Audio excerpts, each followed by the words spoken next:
gonna play some. We're gonna play some Soul Calibur 2.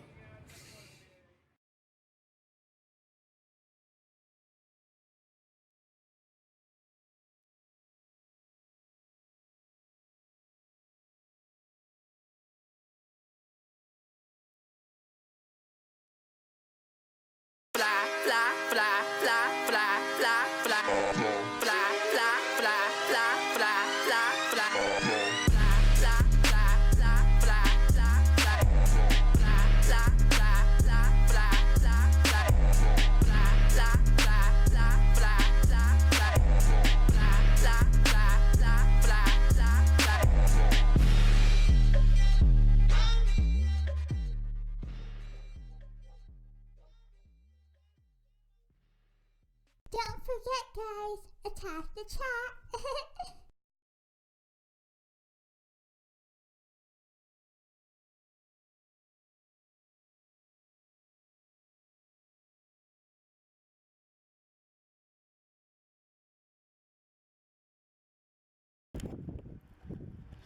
I know. Any other time I do a conventional bumper, but I just had to show you something real quick. You see this mattress? Wait, it's out of focus. Okay, you see this mattress? I gotta put this plastic on this mattress in the middle of the fucking code. Just snow everywhere, and I gotta take it out there for the trash. Now I know, first world problems, I know, hashtag first world problems, but it's cold, man. Black people ain't built for this. No. Just no. I don't want to. Man, fuck this country ass shit down here. Better go play some Super Mario Maker. Fuck that.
Yo, Bronx, what's your favorite thing about Saturdays? Midnight chat attack, bitches!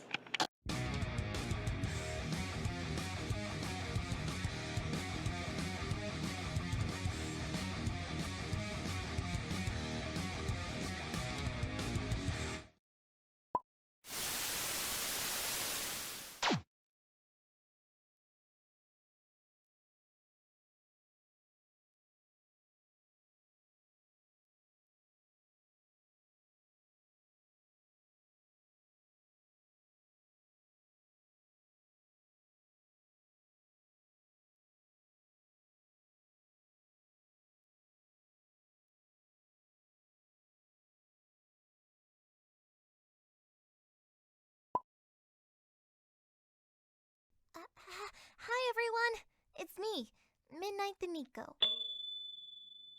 I just wanted an opportunity to say thank you to everyone for watching Midnight Chat Attack.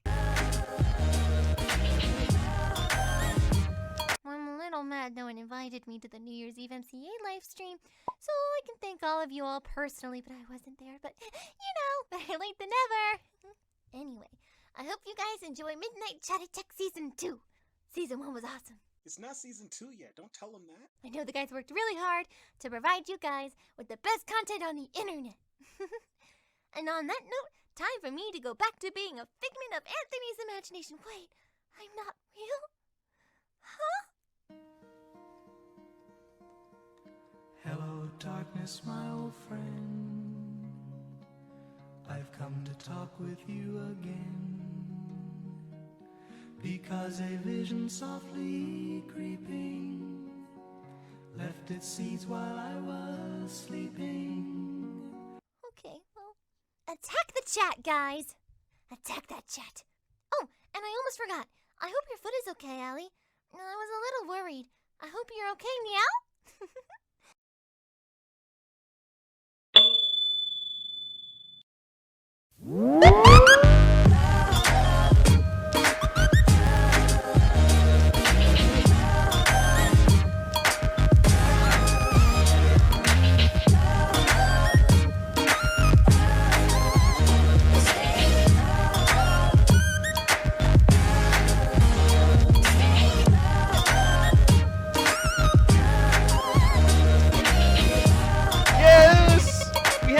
Look at that pretty echo we have. I know, man. So beautiful, people. It's a midnight chat attack.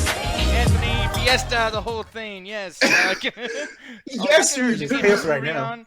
You are so lit, Allie. I almost called you Anthony. I'm so sorry. I got fucked up like that. Wait. What? Before we start, Nick, are you muted? Just make sure. Yeah, I'm good. Test, by the way. That's what we always do. But people, how can y'all forget we had a mascot, Midnight the Neko? We've been showing this shit off for a long ass time. She's been like in the thumbnail. She's been in like other stuff. That's why I had to bring her back. She wanted to say thank you to you guys and also, make sure that Allie's foot was okay. She wanted to make sure that everything was fine. I like how Midnight wrote her name on the cast that's on Allie's foot right now. Oh, she put a little kitty figure on it. Yeah. She drew little cat ears and shit. The shit says meow. I hope you feeling better. Oh, she mispronounced her name just like she mispronounced Nico or Neko. Whatever the fuck. Oh man. That's pretty funny. No, people were asking a voice actor that was actually me. I can do it. Yeah, it was actually good. It's actually a really nice female character and stuff like that. She doesn't have a voice actor. She's fucking real. Like, what the fuck? It's Midnight, actually. Dude, she's better line man. I can't even see your ass right now. You look like an unlockable character, bro. I know, you really do. Yeah, I don't know what happened to the lighting in my room. It kind of changed. I don't know what's up with that. Fucking noob side button shit. Select your character. No, but people, welcome to the Midnight Chat Attack. I hope it's actually going to be a great time for you guys after what happened this week. So that we all just trying to just forget, just block it out of our minds. We're enslaved right now. We're not allowed to actually be on the show. We're enslaved. The world's on fire. Hey, Master don't know we got the podcast going. Shut up, Nick. We don't want to set the world on fire. We could go higher. Max is like, that wasn't Nick, by the way. Like, no shit. No shit, Max. Yeah, you are my son, you retarded ass. Wait a second. I think Anthony's room is red.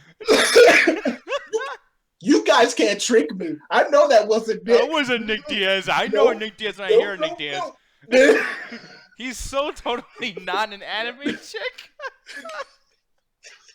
No, like I said, Nick would never do a Neko voice. I'm just saying, bro. It was a real character. Midnight the Neko is really alive. She just doesn't like to show herself too much because she's a little shy. That's why she did that whole little bumper just to let you guys know that she's still around. Just a little heads up. And people always wonder why does Allie's foot hurt. Hey, I mean, girls don't like to be in the same thing with each other. She probably kicked her really hard, and that's why the injury happened. She's about to kick her. Oh, damn.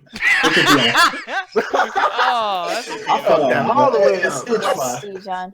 Yeah, okay. How many people are going to kill after this? None of them. No, but people, I just want to say welcome. And also, I want to give a special, because we always like to do birthday shout-outs on the Midnight Chat Attack. Oh, yes, we do. Oh, you guys probably already know this shit, because he's a big part of the Double Toasted community. Fucking does a show. But Corey Goodwin, happy birthday to you, man. The high score. Cheers, Goodwin. Happy birthday, Sugar Bear. Cheers. Look at that man Cheers. right there. He looks scary as fuck in that picture. Almost as scared as Holly Berry in that picture. That's not in his background. I like how both of them are looking at each other like, Did I ever review that movie? To post a happy Yeah. birthday message on your wall, but I guess I'm banned from posting on your wall. I don't know what I did, buddy, but happy I birthday. can't post on his either, so. Oh well, that's you probably set that setting up because you know I don't know. I mean, I feel like Max. Well, he probably made sure you guys can't write something on it. That was the thing. He probably just doesn't like you, Ganja. Maybe you guys are not allowed to. Maybe. No, that was the thing about his birthday because Facebook had remind me. Because let's be honest, we all remember birthdays because of Facebook. Well, me anyway, because I can't remember that shit. My mind is 2 seconds long. Birthdays left and right. And I was just like, it can't be Goodwin's birthday. This just seems random as fuck. Like it was no build up to it. I don't know what I was expecting. What do you think this is? Like fucking supposed to be a season finale? Like what the fuck? Like I don't know. I was expecting like some kind of build up or them to mention on the show, like, yeah, your birthday's coming up or something like that. It was like no indication that his birthday was coming up. That's why it kind of caught me off guard. So I'm just like, that's really odd. I didn't know it was at the beginning of the year either. Yeah. But regardless, I think they mentioned it on the show. It sucks that he had to play that shitty ass Power Rangers game on his birthday, but hey, you get to play games. Hey, that's the perfect gift, dude. That's the perfect gift is a shitty game. That keeps you going for the next couple of years. I would have rather than play Superman 64. But no, happy birthday to you. Yes. Hope you guys, go out, get drunk and stuff like that. Because it seems like you guys already had the fucking tequila and shit like that for the whole Trump's inauguration. So you probably did enough drinking. They had an inauguration party at Corey's house, a tequila party, or whatever, and Tony was there, and Felix fell asleep on Sammy's bed. It was crazy shit. Guys, if you want to go to the Double Toasted Facebook page and actually watch that, like it's still there, I believe. I don't think Sammy's gonna be taking that off. So yeah, go watch it. It's actually really entertaining, believe it or not. No, I watched it. It's like kind of almost slightly better than the shows. Don't kill me before saying that. Don't say that. No, but it was kind of just fun, like not seeing them in the whole professional podcast mode, just seeing them as just regular people. And sometimes I actually like seeing that just a little bit more when they're not trying to be entertaining and shucking the job before and enjoy that. Corey got an old man house with all his knickknacks on the wall and shit. Yeah, it was. I don't even know what house there was at, but no, that was just actually cool to see. But happy birthday, Goodwin, and stuff like that. And also, not even a happy birthday, but just like a congratulations aside. A congratulations is due in order because Jenny, Chaos Bulldog, recently just passed her test, and now she's an official pharmacy technician. I believe that's what she said on her Facebook post, and I just want to congratulate her for that. Nice. I like how she said, I did it. Like, it's like Adrian's in the audience, like, I'm coming, Jenny, I'll be right there. No, but I did it. I one big broken eye and shit. I think she was on the pencils are all fucking bruised down. Go ahead. No, I think she was. I think she was on the midweek, actually, kind of stressing about it. Just making sure everything was fine. And look, like I want to say the day afterwards, we did the midweek. She was like, "I passed it, guys." So everybody in the chat say congratulations to Jenny. Good job. Good fucking job. You are that much smarter than me. Is anybody else wanting to fuck her when she's wearing her CVS pharmacy thing? I think that's pretty hot. I do, just to get into the opiates in the back. Hey, why is it always fine hot ass girls working at like Wendy's and Burger King and shit like that? Like, dude. Because I don't know, maybe it's the smell of French fries that gets me going. I just I love like the oil. Like, dude, I order like when I'm really high and I'm coming back to like a party or something. I go to that Wendy's and I order a gangbuster of food, and it's always this pretty Latina that goes, "Okay, I got your food, sir. You fat fuck." Yes, I had the situation happen too, and you always get the order wrong. It's great. I love Latina girls. I just don't know how to fucking get anything right. Dude, yeah, they can't get orders right for shit unless you speak in Spanish. No, but after that, I think we got all the formalities out the way. But tell them about that YouTube channel, then. Okay, well, what are you drinking there, first of all? Agua. Okay. Just water. All just right. water. Just water. I told you. I said be drinking. No, I can't drink, man. I can't. No, fuck that. I don't want to drink no more. I just want to drink some water. Yeah, prepare for fucking June when we go to EDC, bitch. Okay, so YouTube channel. We got the YouTube channel. We got Allie over here. She's high in this thumbnail. We actually, man. We got a YouTube channel. The end. Damn, man. So lackluster. Yeah, and we got some rules too. You want to tell the fucking rules, bro? Yeah, fuck it. Wrestling. It doesn't even matter, so let's just do the rules. Nah, fuck wrestling. We're doing the rules first, bitch. Okay. Rule number 1, newcomers, join the call first. We're all about new people, and that includes you, that motherfucker who just showed up today. We want to send you a link we want to bring on the show. Please, to let us know. Rule number 2, That's do my not talk hand over in each that. other. It's just plainly rude, like what Nick's doing right now. Shut the fuck up, Nick. Bam! Because it ruins audio quality later, like what he just did right now. Okay, go ahead. Just don't do it. All right. You saw how rude that was. Just don't do sorry. it. Rule number 3, Apologize. please no nudity, folks. We have a lot of problem with y'all whipping dicks out for holiday. Keep that in the after hours. I whip it out myself. Rule number 4, don't give anyone else the link. We have a planned show. That means we got planned who comes into the show. So don't do it, motherfuckers. Don't do We it. know what to do. We're professionals. Rule number 5, read the rules. And Allie, Don't be a dick. Wait, we turned to Thank you, Cyrax. Fucking you dick. I feel like she turned into like a flight attendant and shit. If you look to your left-hand side, you won't be being a dick. So I just want you to So make sure to tighten up your dicks. I mean seatbelts. Prepare And for when the dinner. airbags are on top of the ceiling, they will come down automatically. You first I put did your take a mask on Xanax yourself before and this then flight. assist the person next to you. stay very clear of the boners that you feel in the Make sure hour. to hold the baby in front of your face in case something's about to fall on you. need to know, are you going to save everyone on this plane to get an extra seat? Yes, I am. I dig it, I dog. want to buy some snacks. They're $20 per a 99-cent bag of fucking Doritos. Anyways, I'm sorry. I'm What? angry still. No, Nick, like, why is everybody talking about aspirins and drugs in the chat? Like, I don't get it. Like, Because they are my people and they are listening Well, to me. you know Hey, what, guys. Adrian? Speaking Yo. of the- Adrian, shut up. No, I'm kidding. Hey, fuck No, you. I actually gotta add people into the call. Adrian, you got inside the call, but I gotta tell other people how they get Oh. inside the call. Yeah, we gotta tell them. We gotta tell them. Fine. Damn it. Yo, This before show. you get to that, do you Okay. see what Anthony? You're like, what's the show? Bye, everyone. Yeah. No, but you see the thing that Anthony has on his head? Oh, Those are hair. called headphones. Oh, headphones. Because you don't want to be a Neko. Yeah. Don't bring in All the of echo. that. I know, I did. Just wear headphones. I give up. That's the show, everyone. Goodbye. I was gonna I give quit. it a take two. I Al, love it. That was so great. Bye, people. You want to give it another try, Ellie? Take two. No, she No, gone. I'm good. She I'm gone. good. Put her in a picture. No, but people, how you actually get inside the Google Hangouts call, you're going to look on the left side of your screen. It's going to be a box that's blinking red, yellow. Jesus. You click that box, it opens up, you see a Google Hangouts link, and you hop inside the call in a very sexual, presidential manner. Yes, grab that call by the pussy. Grab that call, man. I just found the quote for this episode. Dude, I want to know now if he grabs girl by the pussy in the background, like, Wow, I think Donald Trump was like, hey, no. You stopped your shit. Yeah, man, be careful. The FBI might be after your ass. Yeah, man. oh, they're ready after my ass. I saw it. Why did that make What's me next on the laugh? subject? Why did that make me laugh so much? Darius said Ragnarok that Neko. The Neko. What did make me laugh so much? Oh, by the You're way, an idiot just like me. I'm gonna put this shit out there too. Adrian and Jenny, I was busy, so I couldn't read everything you guys saying, but you're talking shit about me in the chat. I saw that. Hey, well, I have a bet for you, Nick. Uh-oh. Oh. All right. Uh-oh. We were Hopefully it involves talking boobs. about it. So we figured with Power Rangers, if Power Rangers makes, I think we agreed on 125 million domestically. Mhm. Then you have to watch Silence, like the Martin Scorsese movie. Yes. And if I lose, then I will go watch Transformers 5. Okay. Damn. Wait, you win from it. I don't win from watching Silence. Dude, don't think that's Nick, a win you're the there. only person on this freaking community site that likes Transformers, all Hey, right? you guys would not Everyone hate it else if you guys hates did not it. watch I it like as well. Transformers. Damn, they I just like the forgot first about me. Counts. Really? Wait, I what like the the shit? first- Jackson's the at the first- auditorium.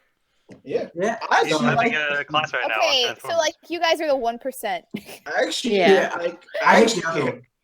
wait, what you say, Jax?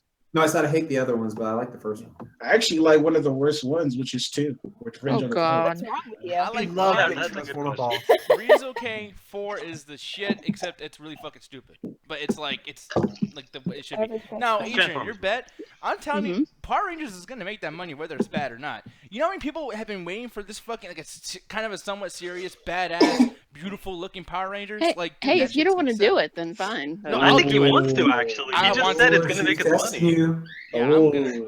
She calling you Oh out. snap! Calling you out. Yeah, you better start buy. You better buy your. You better buy your fucking Transformers ticket ahead of time, girl. Because I'm gonna. No. Oh, it's that's on. happening. It's on. Oh It's yeah, on like Donkey Toasties is Kong. definitely gonna be sold out when that shit comes out. Oh, we got a challenge in the chat. What did Eugene say back in one of the old MCAs when Allie was trying to rap Chase and he was doing a rap battle? We got a challenge in the chat. He was getting up and down, sitting up and down. I know you start doing I think karate. I saw him fly around the room a couple times too.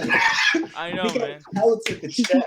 No, hey, before we continue speaking of Power Rangers, I know this is not really like on our game plan or what we want to talk about tonight because we already talked about it. But Jax, you have not gave your opinion on Power Rangers as far as our community goes. So, what do you think about Power Rangers, man? I think it looks fucking dope as fuck. It looks stupid as fuck, but it looks dope as fuck. I don't care. It looks awesome. That shit looks awesome. I don't care. I'm gonna wreck my freaking White Ranger outfit and wear it to the theater. I don't give a shit. Accidentally buy a Ku Klux Klan outfit. Yeah, exactly. Yeah, I mean, it might look stupid, and it might be, you know, like the people are saying that the graphics don't look that great or whatever. Dude, like, I got confused. I thought I was watching Transformers last night, fucking trailer number 3 or something. Like, that shit looked awesome. So, I'm hyped. So. Yeah, I'll give you that. I wouldn't say it's like Transformers because new Transformers fans. But yeah, the new Power Rangers film. I'm just like it was parts I was like, I'm not so sure about it. But then they started doing the little fighting and moves and shit like that. Though I hate how they completely CGI'd that dude's abs on. I'm like, dude, you couldn't just pull the Marvel thing and dye it for a few. Like, what? It does not take that long to get abs. Okay? He's like, dude, they're not paying me Marvel money. Fuck that shit. Yeah, good point. Got those Nicolas Cage Ghost Rider abs. It's fucking ridiculous. Wait, you have that? What?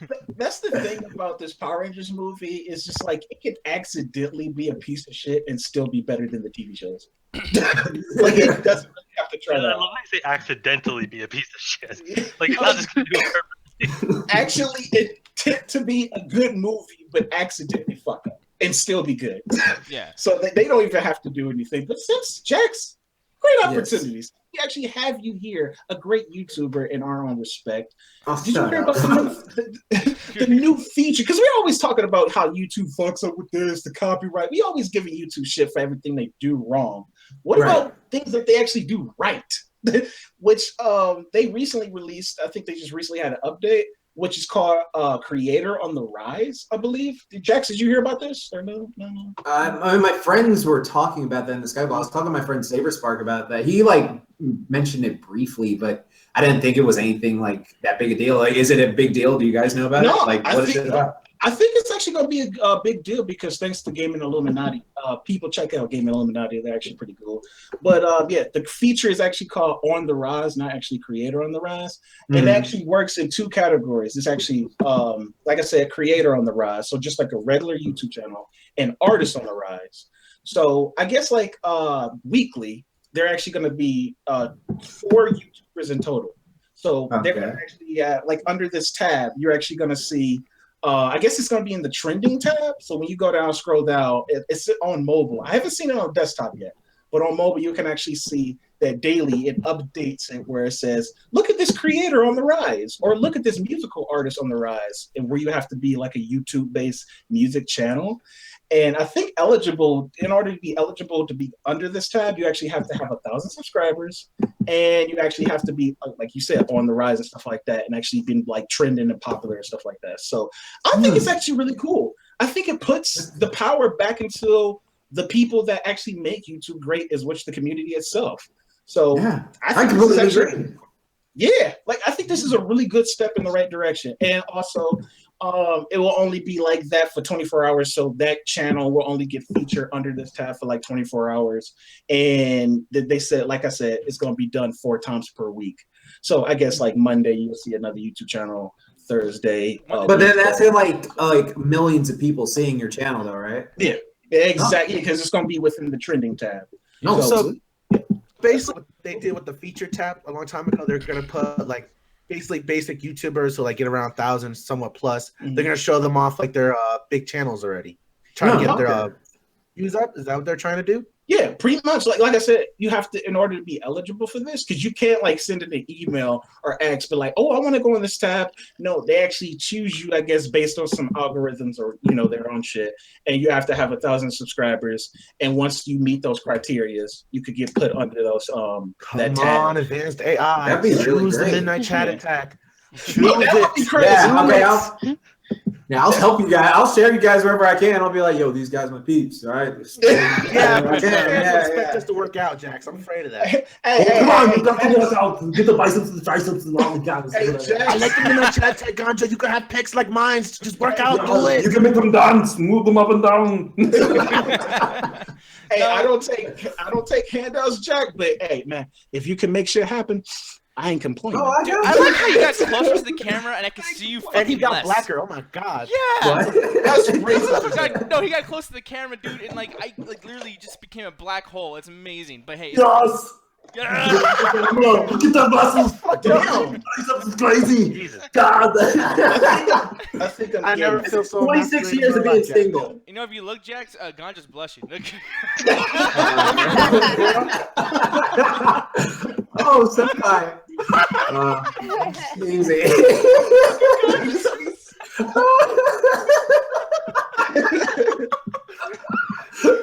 Oh, such a big black man. Now I know how Danielle feels. Jesus. Oh my god. Oh no. Stop it. Terrible at hitting on you.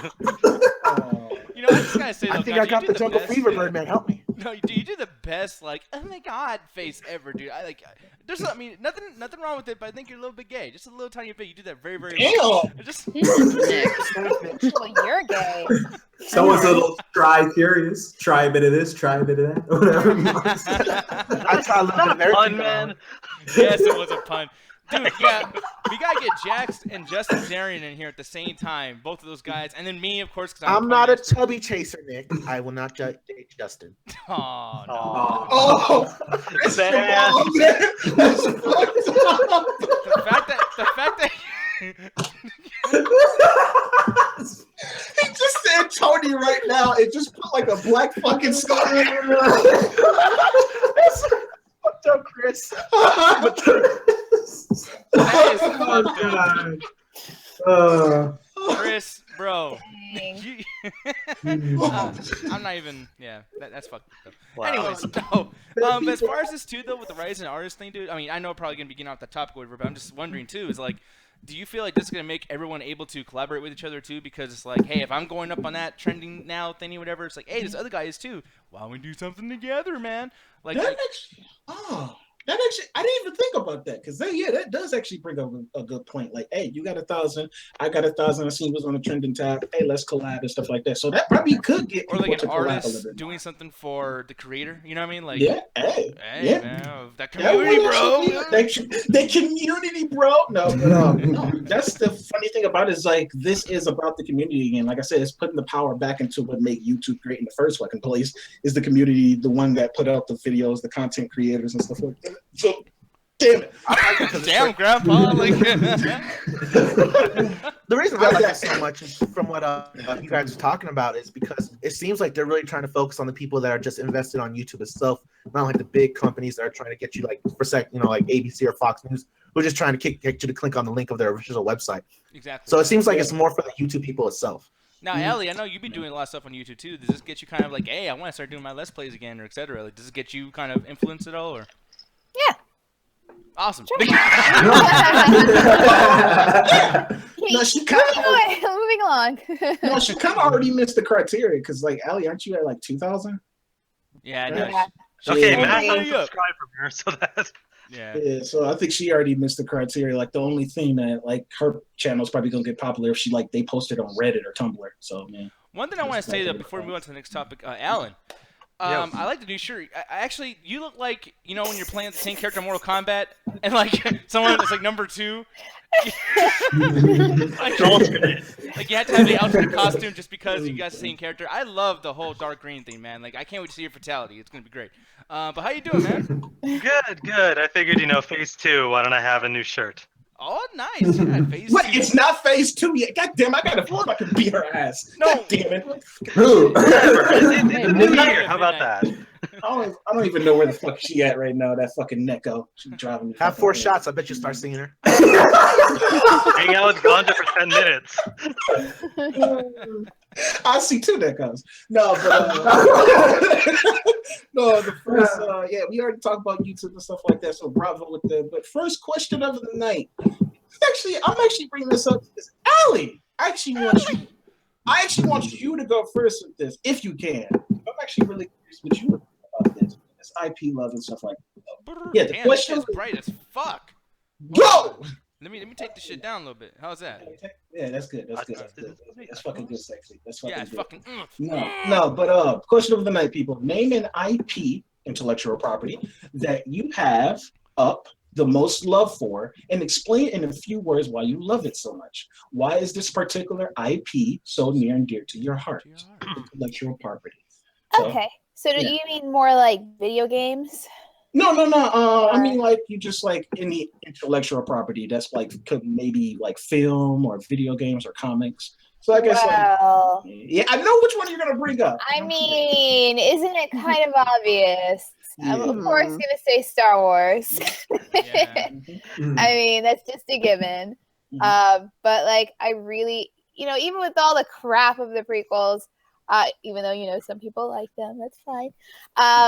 I do really respect the series, and I just love how immersive it is and how much it feels like its own world. It feels so grounded, even though there's just like all of this stuff that could never exist in our world, or doesn't, at least for now. But yeah, I don't know. I just love Star Wars so much. I just love the characters, just love the world, the technology, the stories. So that's what I would say. Yeah, and then plus, I mean, I'm sure you're into like just all the different medias of Star Wars too, like the movies, the games, the books, the this. Yeah, so Definitely comics. I love it all. I played Force Unleashed. I've played the Star Wars: The Old Republic. Haven't gotten to KOTOR. Yeah. Probably won't ever, but I do read a lot. Some of the books and the comics, and I just love all of it equally. So yeah, okay. Yeah, that's actually pretty good. If anybody doesn't have any answers or anything, I would actually go next just to give people time to think. And I was actually kind of split on this because I didn't know which one to bring up first, but I'll just go with the obvious because I already talk about it on the MCA. But Bioshock, the Bioshock series, just connects with me on just a mental, emotional, like from a game designer perspective, what that game did for video games back in the day, or not back in the day, but just like in the sense that the first one kind of mocked the whole you always have choice in a video game when you don't, and they actually twisted that into the mythos and the origins of the game and stuff like that, and how Infinite goes on to like a bigger story of time travel and stuff like that. So I just love, it's kind of like what Ali said about Star Wars. I just love those worlds. I would love to know more about Rapture. Like I would always say, like on Netflix, I would love a miniseries to actually show the lead up to the fall of Rapture. Like I think that would be fucking cool. Just to like learn more about the characters, the mythos, and most of all the philosophies, like what people thought, because that's one of the main things that brings me to Bioshock.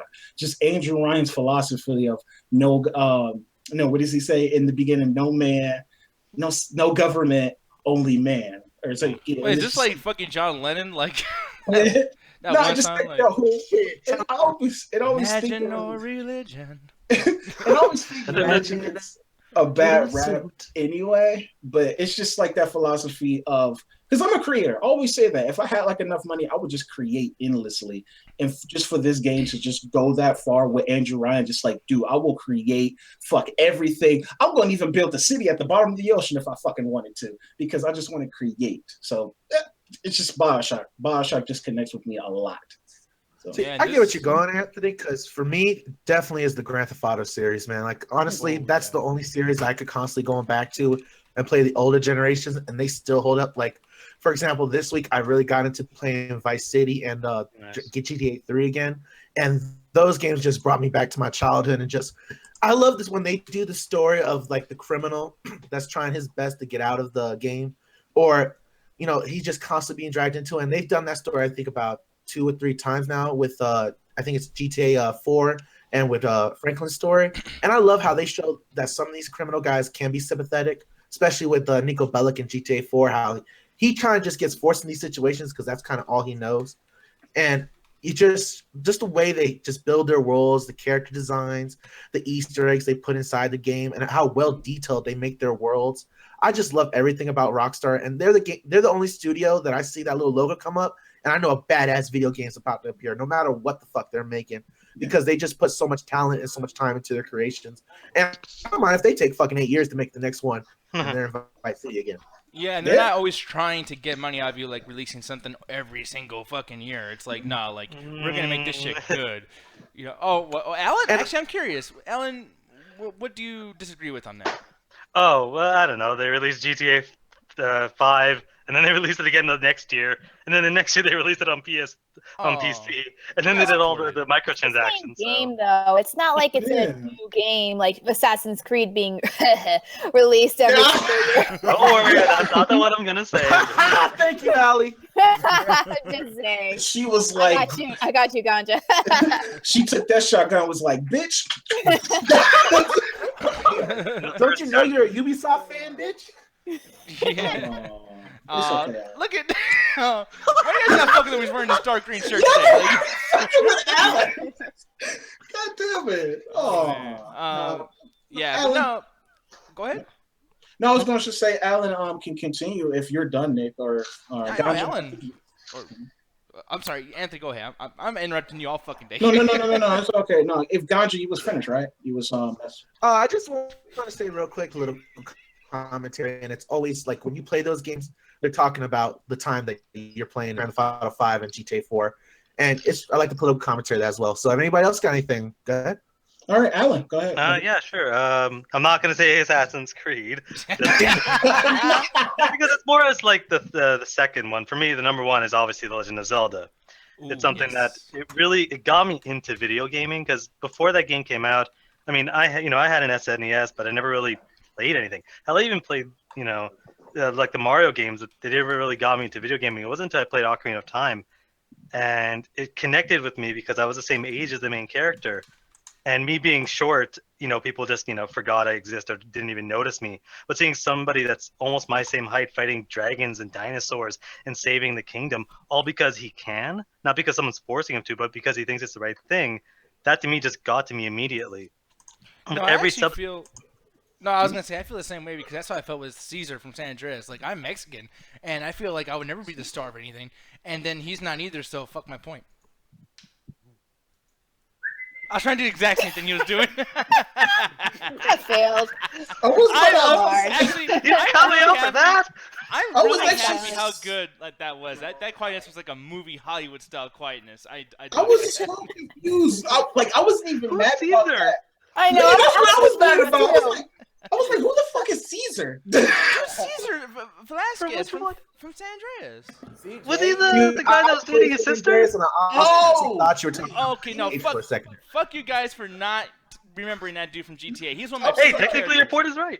Yeah, no, he's right. No, he was the one that told CJ about the green saber. So okay, yeah, I got you. Right. Yeah, that guy. The whole fucking... Okay, anyway, go ahead, Alan. Like I was going to say before Nick made a joke, with every subsequent release, Ocarina of Time, then you go, Wind Waker, Twilight Princess, Skyward Sword, and Breath of the Wild coming out, or even the DS games. Even though people can argue, they're just the same game over and over, you see such differences in either the technology or what they're doing, or how they're even telling essentially the same story in a completely different sense. Wind Waker and Ocarina of Time aren't the same game. Twilight Princess, Wind Waker, all that stuff. They're very drastically different, even though they're tackling the same idea. And that to me, it's something like for the next 20 years, they could be making Legend of Zelda games, and I'm going to be buying every single one just to see how they change things up. So you would say that every single Zelda game that comes out, you're right away, like day one buy, like you. Yeah, 100%. Okay, damn. That's actually nice. Same thing with Ganja and GTA. Like I actually like that you guys are like, no, fuck it. Like I don't need to know. I don't need to see no reviews. Like I'm sold, and that's how I am with Metal Gear Solid, for instance, too. And that's my IP is like Metal Gear Solid. The continuity in that game, that's continuity porn. Like the fact that they have so much like cutscenes and whatnot, and you would think, okay, this is convoluted, this is fucking stupid, and it is convoluted, and it is kind of stupid. But you can go back and like Wikipedia this shit and just overly like read about this stuff, everything connects, and there's not a single flaw, and that's amazing to do with a video game, especially something as crazy as that with prequels and sequels and remakes and all this shit. Everything connects beautifully, and it's like a different reality. It's amazing. There's this other world out there, this Metal Gear Solid world, and it's fucking real and it's breathing, and I love it. And it's actually kind of impressive too for like Metal Gear to be as such pristine as it is, considering that the main character is a ripoff of something else. So that's kind of I'm not even. It's not a ripoff. It was inspired by Escape from New York. Whatever you want to say. Inspired. The fucking Kojima came up and said that he was inspired by the character. It's not a ripoff, man. No, because I can say that shit by sentence too. But yeah, and here's a picture if you guys don't know what we're talking about. It's still amazing. It's kind of like I should have got sued. No, Metal Gear Solid is kind of like the perfect representation of that quote that they say. It's just like, yeah, you could be original, but it's all a matter about like who you steal from and how you do it. So all he took was the likeness. I'm pretty sure Escape from New York doesn't have nanomachines in it. Hey, if it could, it would. No, but Jax. Oh, go ahead. Oh, Adrian. You know what? Yeah, I was gonna give it to Adrian. Then I was gonna give it to. We just got Jenny in the call, so I want to do her next, and then sure. Jax here at the end. But Adrian, go ahead. Well, with Harry Potter would count, I guess. Yeah. Yeah. I've just been, of course, a huge fan of like both the books and the movies, and I just love how like it grew with the audience. Like it started out like more like kinds of a kid stuff, and then it just got darker and darker as the series went along. So. Yeah. Were you like? Because these movies, when they started coming out, I was like, all right, like this actually looks pretty cool. I don't know shit about these books or whatever, and I was just into it because it's like popular, I was one of those guys. If the TV says it's good, then it must mean it's good. Then I was one of those fucking dumbass kids. But, but yeah, like you're into the books before this too. Like this is something that you were waiting for, or? Oh yeah. I was into the books, for a while, and then, yeah. I got into it by accident because Hey, Adrian, I want to ask you too. Maybe because you're older than me, so I don't think you was a part of that whole book club. But anybody was a part of the whole Scholastic book club? Oh, I remember those. They had those when I was in school. Yeah, that's how I got into it because I would just read a lot of Scholastic books, like Captain Underpants. I think was under that line, and then Harry Potter came out and it was under Scholastic, and that's how I got into it. And yeah, it just kind of blew my fucking mind. So. Yeah, I agree with you, Adrian. Wait, when did the first book come out? I can't remember. When was I know? I think it was 98 or 99. I think it came out in Europe in 97. I mean, in 97. Oh, okay, so I was like 14 or 15. So. I was like in fourth grade. Yeah, it says 98, I think. This is Scholastic, by the way, if you guys are wondering what he's talking about. I was like, I remember fourth or fifth grade, I think, when it came out for me. Damn, I can't believe you can say that while being electrocuted. That's fucking amazing. Don't tase me, bro. Hey, Jenny, I'm sorry, sweetheart, but you are rated. God damn it. Yeah, I know. Don't say God damn it, because he's fucking with you with that thunder shit. Damn.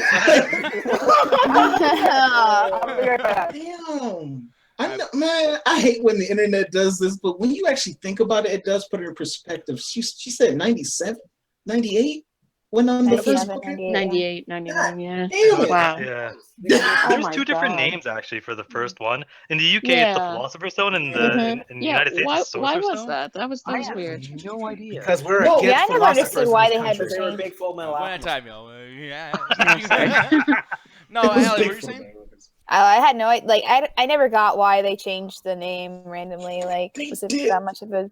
God damn it, because I had recently watched a video where they had talked about that, and I think they didn't want to get into the whole religious thing or something like that. Oh, yeah, that's I think that's what it was, if I remember correctly. I'm not sure though. Yeah, I'm not sure. Or did they change it on the movie release, or is it Sorcerer for everybody? No, they did. No, they did. They changed in the movie release too. And in the movie, you can actually hear two lines where Harry Potter actually says Philosopher's Stone and Sorcerer's Stone. Oh yeah, they did change it. Mm-hmm. So yeah, I was just thinking of that scene because it's like that part where all three of them are going to Hagrid's house, and they're like, "We know about the Sorcerer's Stone." Like, it's I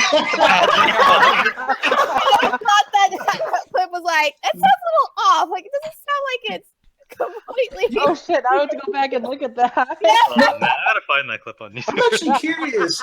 Since we're talking about Harry Potter, this is just a tangent. But Adrian, I'm going to start with you first. Favorite book?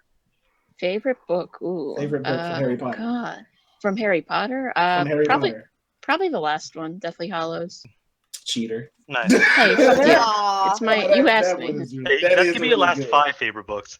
It's thick enough. Yeah, for real. Yeah, mine would have to be Chamber of Secrets. I love Chamber. I don't know why I love Chamber of Secrets so much. So what was the 5th one called? Order of the Phoenix. Oh, yeah. Order That of the was Phoenix. I like. One thing I will say though, man, like I'm insulting myself a lot today. When I was a kid, I was fucking stupid. By the way, Well, I went big to surprise. the library, and damn, I would go to the library. Did you like see a trailer for Transformers before you like came in today? So you just Man, if you keep talking this shit, I'm gonna get that All-Star. Don't fuck with me. Grabbed that shotgun too. He was like, "Bitch, bam!" Oh, I'm gonna put this gun away, man. People getting shot. I know, that's beast mode and shit. Put that shit away. No, but I just want to say, and hey, you guys can laugh all you want. I'm gonna make fun of you, motherfuckers, because I used to get books because of the cover, just like how I do movies. Sometimes that cover is like, oh, that looks badass. I can't wait. I don't care if it's good or not. And with this, I'm telling you, that's some horrible artwork for Deathly Hallows. Like, this shit looks bad, dude. Okay. When they re-released them, they had better artwork, but that was the original. Yeah, I'll give you that, Nick. There's a different artwork now. There's they been a bunch re-released of different them. artworks. Yeah. Yeah, I know Really? they have different artworks for the European release versus the American release, if I remember. And there's a bunch of different re-releases and stuff now. Like they have the books like colored as the house colors. Yeah. Like you get them bound in like the house colors, so like you can match your house. Because my friend really wants to get them bound in Hufflepuff colors because she's a Hufflepuff. Oh, me too. Hufflepuff for bitches. Ravenclaw for the win, man. And nerds, it's all about Gryffindor, bros. What's up? No, hey, it's Slytherin. Yeah, Slytherin. Oh God. Slytherin, you have to kill a man to be in Emos, Slytherin. man. Can I just point this out right quick on the Midnight Cheddar Tech? This is the only show that you can watch live on YouTube where we actually have fucking like Harry Potter like houses battles. Seriously. Like, wow. No, but Jax, you actually go, man. What is an IP that you love so and dear to your heart, and why do you love it so much? Well, I'll just make mine very clear. The thing I personally love is like ice cream. You don't bitch about it being complex, a full course meal. Instead, you just learn to take what it is and enjoy it simple, but it's oh so good ice cream. And that's fucking Dragon Ball Z. All right, that shit is my shit. All right, I'll be completely honest because like real talk, Dragon Ball Z is my favorite thing. It's the reason I work out today because like I'll tell you like this is pretty much true. Back when I was a little kid, I was like really chubby, like super chubby. Like I looked like Bobby Hill. Like I was like really out of it. And I was just like always wearing these nerdy clothes and I would talk about nerdy stuff. And these bullies, like they started making fun of me because like I also had a stutter back in the day, like a really bad stutter. So I'd be like, and it was horrible. And so like they would see too, bro. Yeah, I know. And so like I started having like these, I would wear these shirts with the buff characters, the Dragon Ball Z characters, and the bullies would be like, oh, so those guys can fight. Do you know how to fight? And then they would slap me around and beat me up and like, oh, so you can't know how to fight. And then like one time I tried to fight back and they just completely wrecked me and I felt like so bad. I came home crying. I had bruises on my body. And I just watched Dragon Ball Z when I got home, and it was an episode where Goku was fighting Frieza, and he was just, it's the fact that he was just such a nice guy, but he was so strong and so kind and so humble. It's like that just made me go, wow, I really want to be a nice, strong, kind guy like that, but if anyone fucks with me, I can whoop their ass. So like that show literally just inspired me and motivated me to start working out and train to be the best I could be, because like I was so fucking sick of like getting my ass kicked. I was like, no, fuck that. So I started weight training, started going to martial arts classes, and I was just like, yeah, man, that's so Dragon Ball Z to me, always great show. Like Goku will always be my fucking idol. Jax, I have to ask, since you're such a big fan of it, which arc of Dragon Ball Z were you at this point where you're just like, this is fucking beautiful, this is art? Cell Game. Cell Game. Super The- Saiyan 2 Kid Gohan is the beastliest fucking anime character in all history. I don't give a fuck what anyone says. Super Saiyan 2 Kid Gohan just wrecking Cell Jr.'s breaking this. Oh man, that shit was so raw. That shit was so dope, B. God, I love that. I love his affection, shit like attitude. I don't. So what's Super Saiyan 2? Like, There's varying power levels, so Super Saiyan 1, Super Saiyan 2. I want to learn this shit because I know there's an audience out there that's like, man, what is this nerdy ass shit? Because I don't know. Super Saiyan 2 only looks good on Kid Gohan. Everyone else you can barely tell. Okay, that's true. Is that the max of like Super Saiyan? Like, is there like no? No, they're stupid. No, they got stupid with it. There's like Super Saiyan Blue and Gods and shit like that. Now I admit that's stupid, but the only cool ones are Super Saiyan 4, Super Saiyan, and Super Saiyan 2 on Gohan, in my opinion. So I'm that's laughing pretty at Darius. Said Jax is giving us his superhero origin story. Oh man, Not you wrong. know, you have no idea. I had like a problem where like since when I got all jacked up, like if anyone would like fuck with me or like say a joking thing, I kind of like had a Mike Tyson thing. Like, what the fuck did you just say to me? What the fuck, Jordan? I was just joking. No, what the fuck did you? And I was just like, I don't know what it was. I just had this mentality like no one's gonna fuck with me ever again. And so, like, So did you sit So wait, screaming? you became Goku later on. You started out as Frieza when you got big. no, I started out as Vegeta because I was like, no, you're not fucking with me. You're not fucking with me anymore. That's what it was. He was like, "This isn't my final form." In third grade, I did used to do that. Like, I'm gonna see if I can power. So stupid. Dude, Jax was like that boy that they talked about on Spiel. The one was just like, "My final form." He's just screaming. I still am, boy. No, it's so. Imagine that happens. You're about to fight some guy. You just start screaming for no fucking reason. It'd be intimidating, man. Yeah. No, just take your shirt off. What the hell did you say? So Jax, do you wear weighted clothing at all? Yeah, I actually do. But you do? I really do. Why do you think my arms are big? This is from push-ups, man. Push-ups, sit-ups, and plenty of juice. Oh my god. Both the fruit and the ass. I just like how he is about it too, man. This is just muscle. Look at this shit. Yeah, if I had that, I'd be showing that off every second I got. Yeah. Oh See, god. the thing is, I wish you were more villainous because you're like John Cena. Like, I hate that shit. Where it's just like, Nick, the only person that would be mad at someone for being too nice. no, because that's the Just thing. make Like, sure the way Jax the says, like, wrestling podcast, Alan. no, because it's funny because like Jax will like show his arms. He's like, "Hey guys, this is milk and protein and eating really good and then going to sleep 8 hours a day and it's great."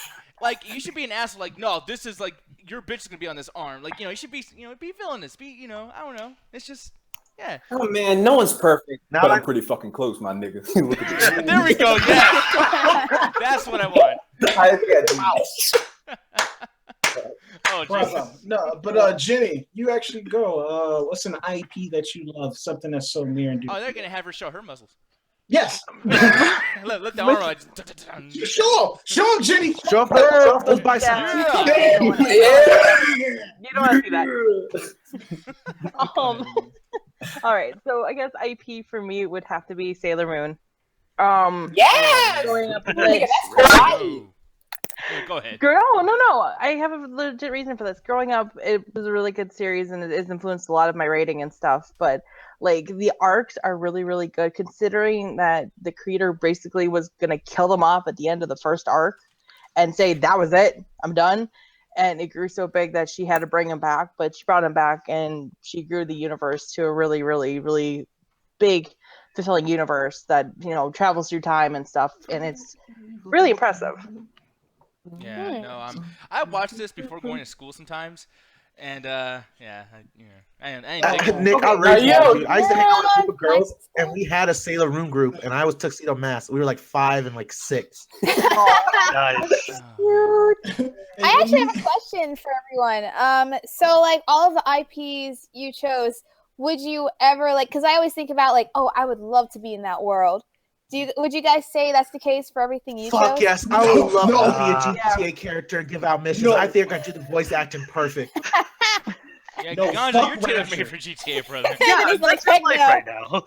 Yeah, no. And Jax, fuck I know Rapture. Jax will be in Dragon Ball Z. Oh fuck no! What are you crazy? You would do well in that world. No, God, no. Okay, there's freaking bug people that absorb you and make you melt. There's freaking pink demons that blow up the planet every 5 seconds, and then there's fucking. Are you okay there, man? Guys, just oh no, no. Let's have Vietnam flashbacks and shit. No, Oh God, no, I would not do that. Put me in Monster Musume. I love snake titties. Yeah, put me in there. Yeah. What? No, Jax. Let's go to K-Drum. Let's go to. Oh yeah. Okay. fuck that. Anthony, we're going to the cafe in Nicopara. Yes. Anyway.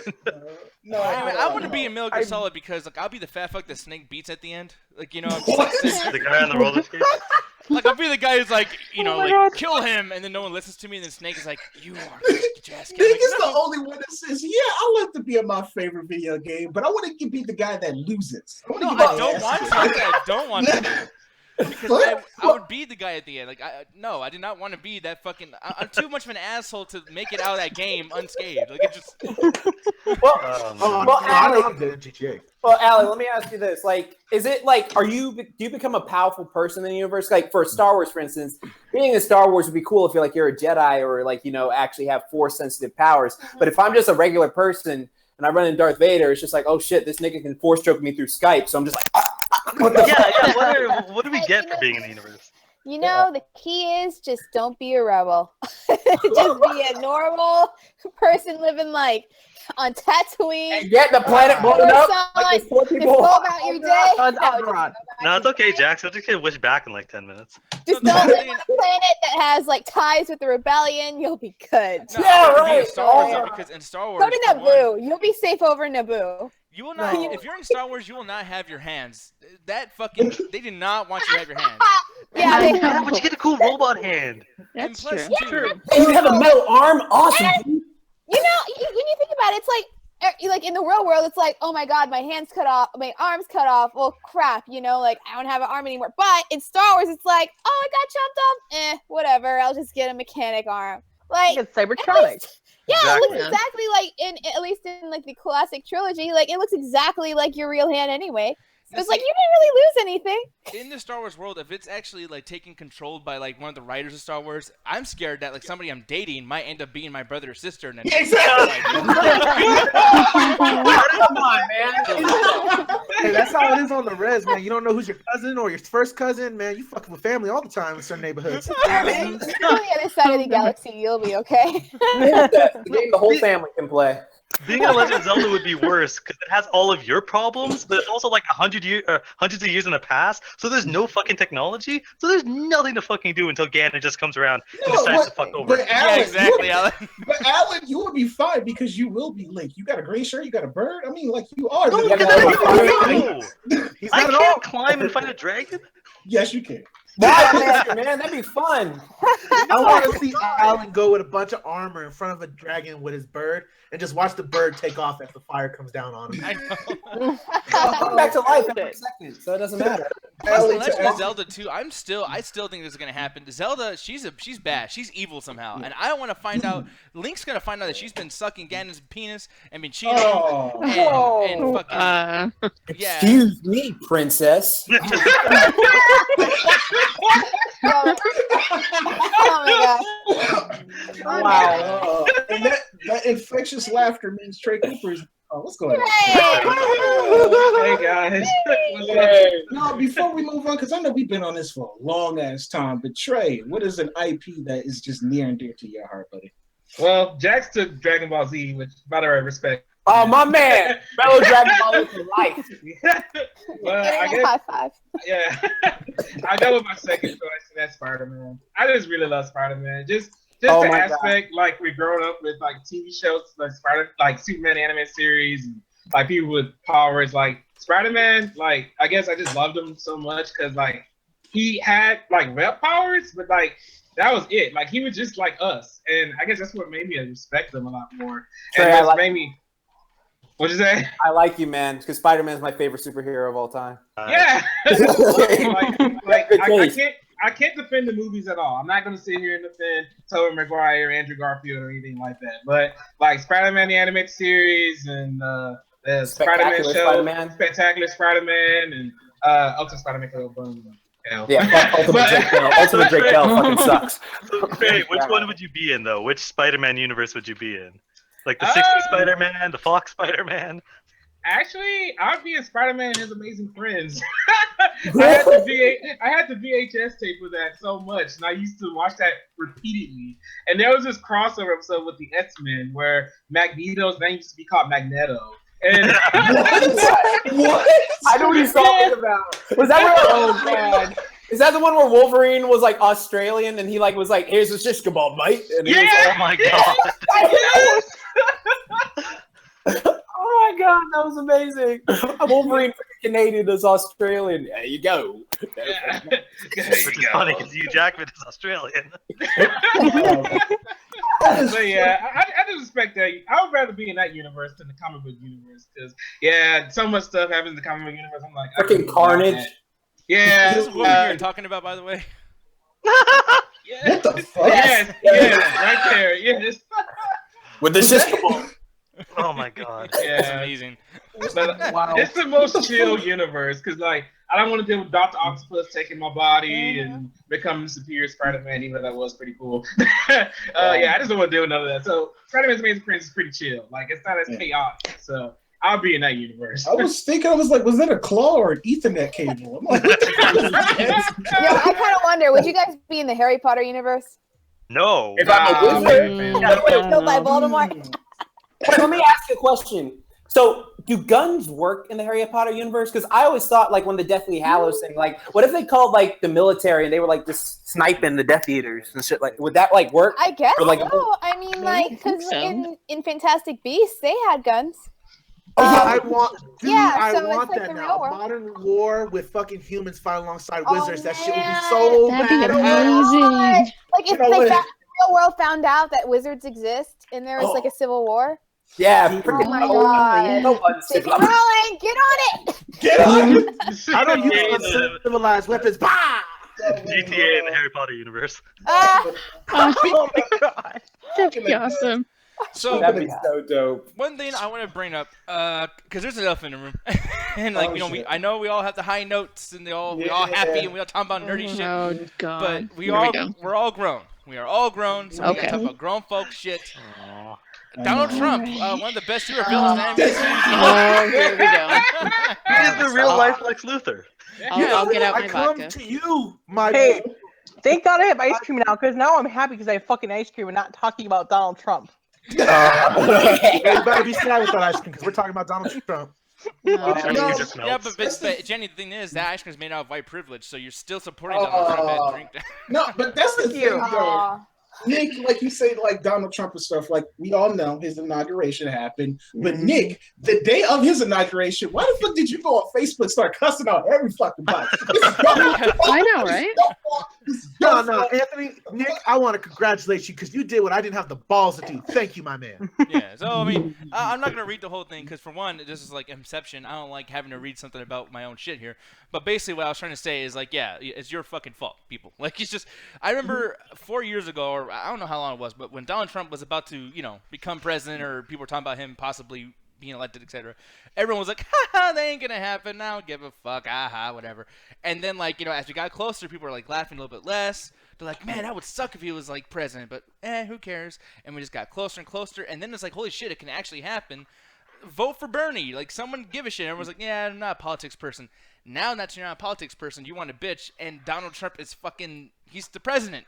Like, it happened. Like, no one thought it was going to happen. It was a joke. I remember when this used to be, like, a funny, like, man, this world's crazy, dude. And it's actually happening.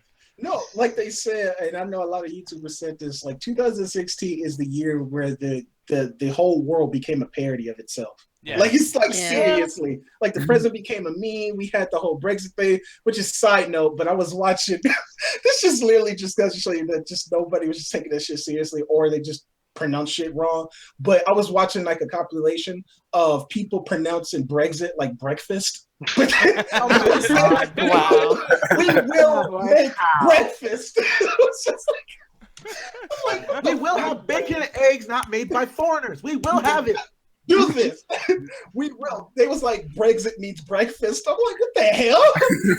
It was just funny to me. But yeah, the Trump thing, man.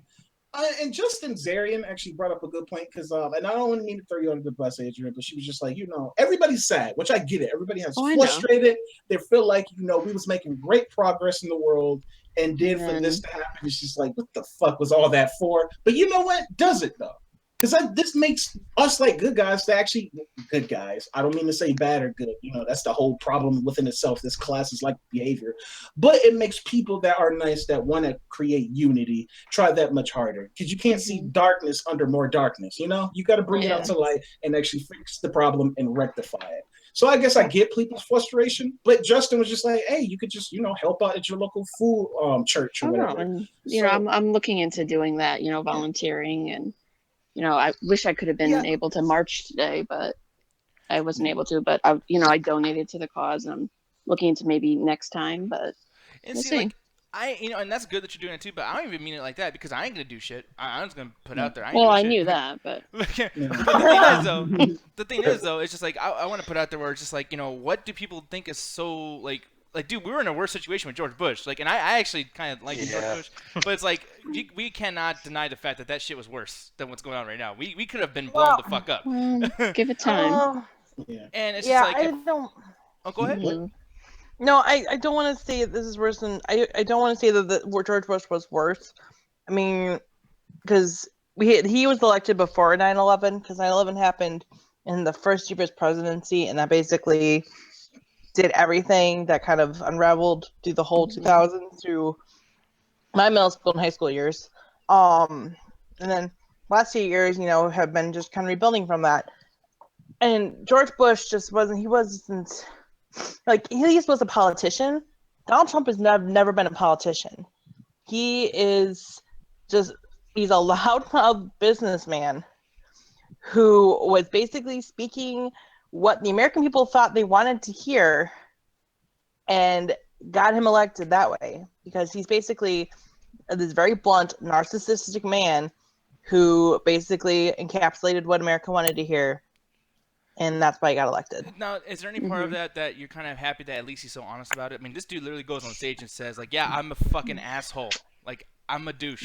Like, I'll say shit about women. I'll say shit about Mexicans. I'll say shit about Hillary Clinton being fucking stupid. Like, and it's like, I'm gonna arrest her ass when I become president. That was my favorite line. Yeah, like, he'll talk shit, and it's like, I appreciate that. I want honesty. If you don't like me, fucking say it. Don't be an asshole and do some shit behind my back. And it's like, Jenny, you can quote me if I'm wrong, but I think it's, like I said, it's the perspective of Trump can be whatever he wants to be. He's an asshole. That's all subjective, but it's the fact that everybody agreed with him and said, yeah, we want this guy to run the country. Yeah, like, what we should be mad about is people, not mad at the president. We should be mad about let me put it this way, because I feel like this has just been an accumulation of a lot of things that have been happening since the 80s. That, things have been... the dogs are coming. Crows today. The dogs are coming for me. Oh God. Someone is a Democrat. No, but go ahead, Jenny.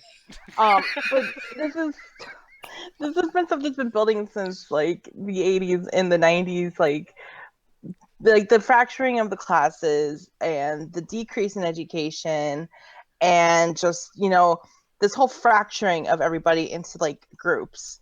Where now we're basically at each other's throats, because like, if you don't agree with my opinion, fuck you. And now it's become so decisive. Yeah, but that's not fully a Trump thing. Like that's the thing too. Like, man, when Obama got elected too, it was the same situation. If people were mad that but the atmosphere, I think, helped get him elected. That's what I'm saying. Nah, I blame the DNC, Jenny, because when you look into things, that shit was rigged for Hillary because they wanted to have a legacy in presidents again. They wanted to be able to say that we had the women. We had the first black president, and we also got another Clinton in office. So you guys feel safe. You have it feels like the 90s again. Dude, but the problem is with the DNC is they did a lot of corrupt shit, and they picked a candidate who was fucking horrible and did everything they could to curve the candidate that had the best chance of beating Donald Trump. Even when people weren't taking him seriously, Donald Trump was still beating the polls, all the strong, especially local state polls. The problem was people cared about the national polls, and they didn't go state by state. When you went state by state, Donald Trump was kicking ass, and so was Bernie. They just wanted to hear what they wanted to hear with the DNC. It was weird because like some of the state polls actually were having Hillary, but then it got closer and closer as the election day got near, because at least another state poll here in Wisconsin was being really, really close to basically it was going to be almost like toss up of whoever is going to win, and obviously Wisconsin went Trump. Surprising. And that's another problem. Hillary Clinton, like all those states that she was supposed to win, she didn't bother campaigning with them, like Wisconsin, your state. And she ended up losing to Donald Trump because she didn't really care. She thought it was a firewall. Yeah, well, no, because they basically, at the end of it, like in the last 2 weeks, that's when they threw everybody at my state. It was like bam, bang after bang after bang, Hillary campaign all over the state, and the big liberal areas of the state being basically Milwaukee and Madison, because the rest of the state's pretty much red. Although there's some issues with the state I will say regards to politicians, but that's another discussion for another day. No, Anthony, go ahead. I will say this, that I don't know if it's true or not. Like I said, take this shit with a grain of salt. But they really, like, I'm really surprised at how naive I was prior, because I don't realize how much Hillary had so much hate. Like when Trump was, congratulating his running mate Hillary at the inauguration, it was said in the crowd, they were saying lock her up. I'm like, holy shit! Like, where did this come from? Like, I blame myself for not knowing this much about the situation. But I actually want to give it to Alan. As a person that lives in Canada, what is your outside perspective of this whole situation? It's just like, they elected Trump. Like, what's your whole perspective on this? Honestly, it's strange because when we were watching it, and we saw a lot of the live, debates. It was like a comedy show. Yeah, it really was. I literally couldn't believe what was happening because we've had elections in Canada, and I've seen a lot of them, and it's just the typical boring thing. Watching that was like watching a fucking movie or watching House of Cards. It was just as entertaining. Yeah. But I'm not surprised Trump won, and not because of all of the a lot of the reasons. Obviously, the feelings he brought up from a lot of people, but it was mostly the fact that Hillary should have won. She has the most experience. But every 3 days there's some fucking scandal about her doing something that could have compromised national security or could have done this, could have done that. And that I think really killed it for her. Because all of Trump's issues, scandals are celebrity scandals. So he said something stupid or some sort of business thing that didn't go through, but nothing that's really illegal, just a bunch of dumb statements. Hillary's constantly doing illegal shit to the extent where we have no idea what she's doing. So it made sense that she lost on that aspect. So it's just kind of a ridiculous race that I think everybody lost. Nobody won in this situation. The one thing that bothered me about that too is because I don't know much about politics, and I just knew for sure just starting off with knowing nothing, I hate Donald Trump. And it's like when I watched those debates and just seeing her not give a fuck, it was scary.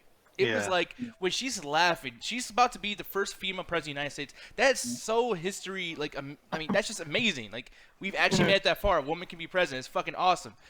And she's just laughing while this dude just fucking destroys her verbally. Like, it's like watching like a rap battle, and the dude's like, "Your mama," and the other guy's like giving him like bars and talking shit, and he's just standing there like, "This guy's jokes are pretty good." Like, he's kind of kicking my ass. It's like, dude, it's fucking the country, dude. Like, it's fine. Check out my website. If you go to my website, Nick. Yeah. Don't forget the jig. The jig. Yeah. It's like that alone, I don't know shit, but like that alone was like, hey, dude, like if this was like American Idol or some type of voting like that, like, dude, I would pick Donald Trump. Granted, I didn't vote for anyone, but that shit was like, dude, I know not to pick her. I just know not to pick her. So I want to get an opinion from the Dragon Ball Z fanatic, Jax, because you wasn't really around when we talked about these situations before. So what is your whole thought on this? If you have my whole thought is just, it's a shitty situation, and I understand why it's a shitty situation. Because, like, again, like all you guys pretty much covered it. When I was watching, I was just like, "This is a joke." Like, because like pretty much that whole South Park thing of like where they were saying, "Oh yeah, we were all joking, we were all laughing," and then it started to get close, and then all of a sudden it started to get even closer, and it's just like then he became president. It's just like that's how I was feeling the whole election time. I was just like, "Holy fuck, I can't believe y'all let this happen," and then I just. It's one of those things where I look at it and go, I'll be honest about myself. I'm one of these people who's very indifferent. I can always just say, okay, well, that sucks, but I can focus on this and this and this. And I know that, all these laws, like there's certain things I know for a fact he can't do, like if he wants to do. Like I know for that, then that gives me comfort. But then I'm worried about the only thing I really worry about is the thing where people are being attacked in the streets or people actually go because since I live in Maryland, I see sometimes there are people who are Trump supporters and they go by and then since this is very African American ridden place over here, then it's they sometimes do. I have seen people get into it over you have a Trump sticker on your car and then they get into a fight and it's just I just don't want to see people just go in this battering ram thing. The way I personally see it is just it's the Earth Kingdom got taken over by the Fire Nation. That's how I've seen it. This is a temporary thing, but we'll overcome it. Yeah, that's the big thing about it. Just keeping a positive mind, because I know Ali, Ganja, and Trey was all watching the inauguration. It was just man, what is just going on? How can this happen? Stuff like that. And it's just hey, you got to just keep a positive mind. It's all about unity. no matter what happens in the presidential election, I'm just like, hey, it happened. We got to deal with it and just got to stick to unity, stick to what we're doing right now. Just like this is all colors, creeds, nationalities, whatever, and we're all just having a regular conversation. But so to that, be like, if we have and that, America's really good at unfucking itself, so that's a really good. Yeah. But one thing that really needs to be said, because this is the shit that I always get into. I even get into with Sammy. I'm actually scared what's about to happen right now.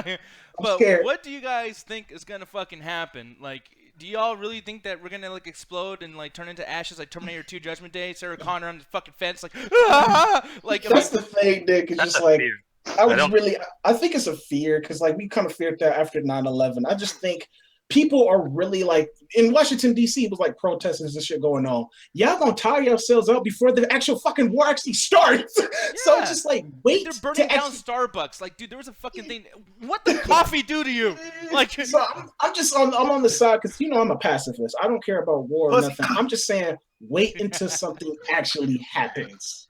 So that's what I'm saying. He got to work right away. Apparently, he just wrote this bill last night. Apparently, like something about the Obamacare thing and how I guess I don't know much about welfare, but apparently, if you're like a single mother with like multiple kids, Obamacare is not welfare. Obamacare was trying to wait. Hold on for a second. That's fucked up. You have to come. You have to leave and come back. I need to talk about this because this impacts my fucking job. I'll be right back. Okay, she about to lay down. Oh, shit.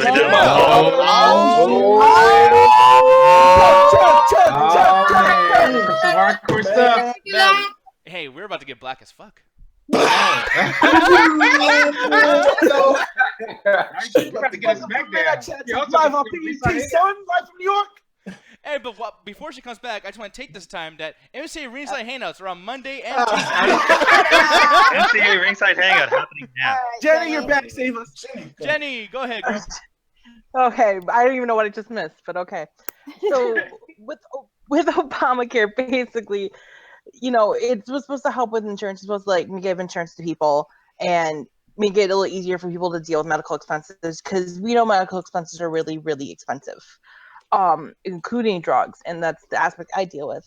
So, unfortunately, the correlations with Obamacare with the insurance companies, basically, limiting it to only a couple of insurance companies, was that drug prices and insurance prices jacked way up, and then that unfortunately didn't help out with medical issues. And now with basically President Trump wanting to go through and basically throw out Obamacare and basically have people lose their insurance who are on the government insurance is going to basically impact prices again for drugs, for insurance. And I will hear about it and I will get bitched at when all the drug prices start going up, when all the copays start going up. And then it's not my fault. No, and I'm in the front lines of that. No, yeah, and it sucks that you got to deal with that in your situation. But I've noticed, like, because I read a little bit about it. And granted, I read about it, but yet I don't know what the fuck I'm talking about in a way I can't word it.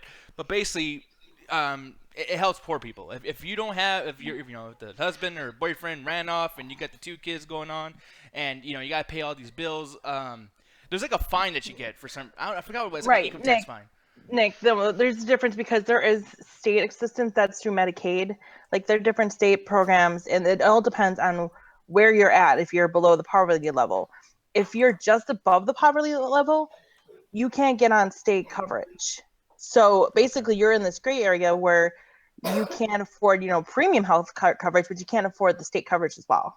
Yeah, I mean, and you have to pay that every month. So that's kind of where at least people are uninsured because people can't afford it, but they can't go on the state because they're not qualified for it. Yeah. Okay. Well, then that makes sense, and you know more about this medical stuff than I do. But it's just, I'm just thinking. I'll just leave this. And I'll stop after this. But I'm just saying, like, with this whole situation, I think that because like people are like, man, like insurance can get more expensive. It's like, but you have insurance. Like me, I actually don't have insurance.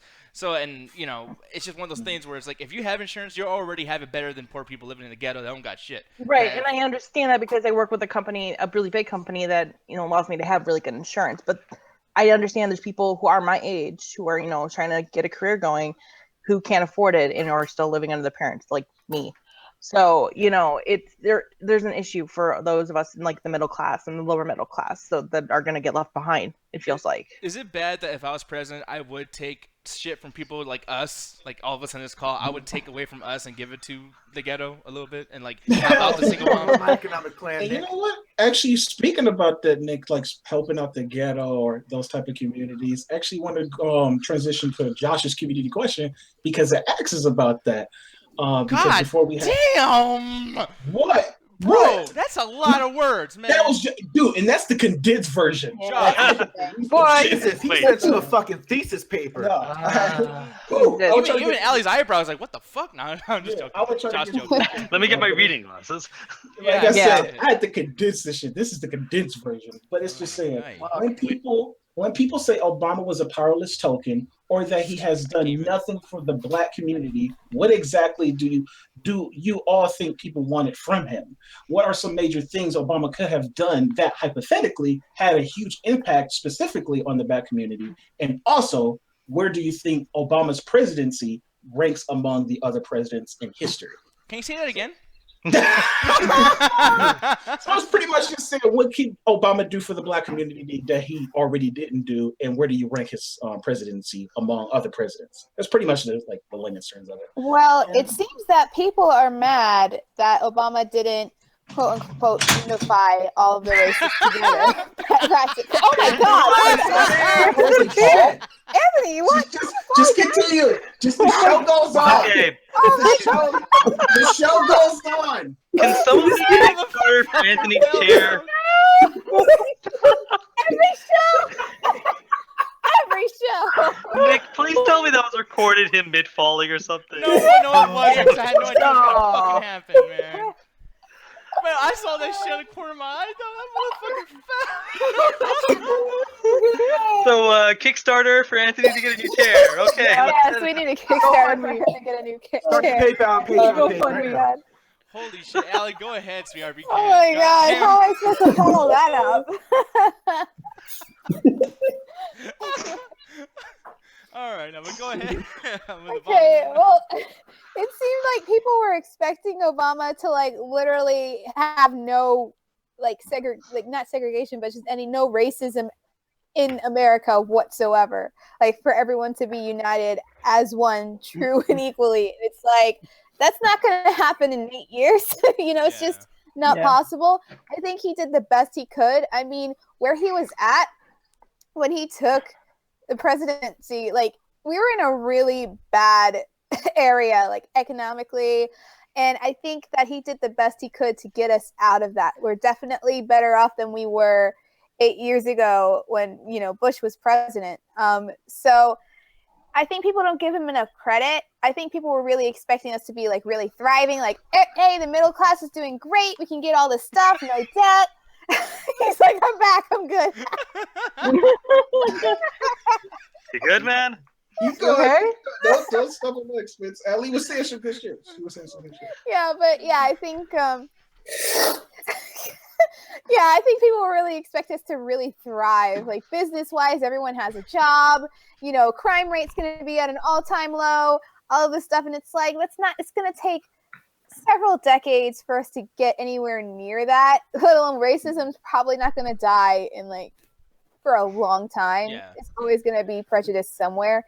So I think people really just expected him, I don't know, to be like a Martin Luther King or something like that, to really significantly change our world. And it's just they really asked too much. And I think he could do the best he could, really. I think he did a phenomenal job with what he was given. Yeah, I agree, Ali, because I think some people forget that, not just with Obama, but other presidents. It's just not going to take one presidency to get rid of these issues. It's going to take multiple people working together. Like I said, unity, togetherness, teamwork. It's going to take multiple people. Yeah, and people tend to forget that when Obama was president, Congress was full of Republicans.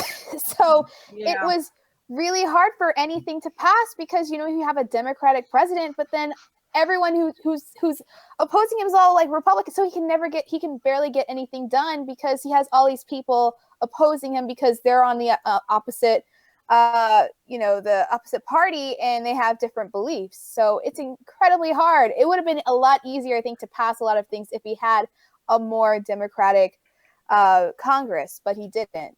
So there's only so much you can do. He was a lame duck president. I think he didn't really do as much as people are portraying he did. For example, the biggest thing he has on his legacy is Obamacare. And me personally, I have a story with that, for instance, my mom actually got on Obamacare when it first came out. But as the premium started raising, she couldn't afford it. So she ended up having to drop the Obamacare. And now she's under this other bracket where if people aren't insured, they get charged a certain amount of money for not being insured a year.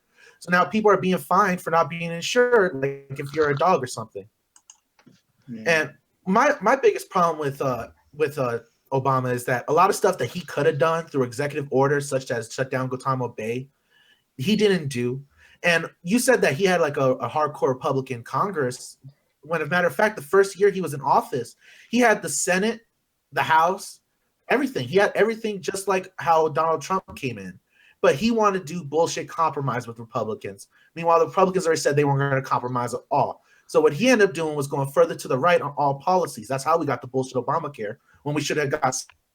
That's why we got a bunch of corporate deals that went through under him, and how he was supporting TPP, which was going to kill a lot of American jobs and was one of the main rally points of he was against TPP. But let's see if that motherfucker's against it now. And he did do a lot to ramp up the war on terror. Like he started bombing Syria, Libya. He started bombing African countries. He put special forces on the ground in Africa and the Middle East. He's increased our hostilities with Russia tenfold, especially with putting troops on, the Baltic states like Estonia, Lithuania, which is just right next door to Russia. That's like Russia putting military on Mexico border for us. And he really didn't do a lot. And a lot of stuff that he promised to do, he didn't do. And then he was just as bad when it came to, corporate capitalism. Like he brought the same kind of people into his cabinet as Bush is. It's not Bush, but Donald Trump is, except Donald Trump is not going to he didn't go to the extreme as Donald Trump is, where he has actually the head of ExxonMobil on it. Okay, you make good points. Good shit. But I will also point out that there have also been really big strides for the LGBT community. That wasn't under him though. That happened under Bush, if you want to be honest, Jenny. No, not really, because a lot of the stuff did, happen under Obama as well. A lot of the stuff. I mean, okay, maybe it started during the Bush era, but it really grew under Obama. Well, that's because he took a hands-off approach. He didn't want to go single family values, all that shit. And he secretly did support gay rights in the 90s. The problem, though, is he was still trying to win over conservatives. So he just ignored the gay problem until the Supreme Court answered it for him, and then he threw up rainbow lights on the White House. Trey Cooper, I don't know if you're there, buddy. Black Power Trey. Yeah, I'm here. What's your a person what do you think Obama could have did for the black community, and where would you rank his presidency? Do you think he did good or bad? Well, my thing with Obama is I'm not really one for politics, right? I mostly just enjoyed the memes because I'm a meme person. I like to laugh or whatever. But on a serious note, I feel like the black community expected Obama just to mainly focus on them. And I think that was kind of the wrong attitude to have it. Even when you read that question, I was like, "Oh, here we go again, another Obama supposed to focus only on the black community thing." I think I just have a real problem with that because it's like Obama's supposed to focus on everybody, the whole country, not just the black community. I mean, I just really don't get what could Obama have done different for the black community, and even then, why should he ignore everybody else? Because as you said, it's supposed to be a unity thing. Obama's supposed to help the people, not just the black people. I just always had an issue hearing that because I've heard that around my old household all the time. And I was just like, really, guys? It shouldn't be like that. No, I agree with you, Trey. Yeah, it does make it feel like our community, the black community, it does feel entitled because, now our president is black, so we can do whatever we want. You know what? It's almost as if Deshaun won the lottery over across the street, and so oh hey man, brother, remember I gave you that, it's time to return the favor. Hey, I was the one that drove you to go pick up the ticket. Exactly. I drove you to work. Hell yeah, man, the black folks be the first one to do some shit like that. Can I throw something out there, or Trey, go ahead, finish up. Okay, I was gonna say that, and one thing I've read a lot, and Ganja brought up some good points too, is that Obama was very idealistic, and I think the reason why he got voted in all 8 years is because people wanted to hold on to those ideas that yes, he was gonna try to make these things happen, but the way he did it was very wrong. Because as Ganja said, he went ahead and because I read about some of this stuff on Reddit actually about how he went out and did all this bombing and all this stuff, and which is the opposite of what he was trying to do in terms of uniting the people. He made Russia even more angry at us and that kind of thing. So it's like Obama had good ideas and everything, but like it just didn't execute well, you know. But other than that, I feel like living in the U.S. was kind of more relaxing compared to the Bush years, though.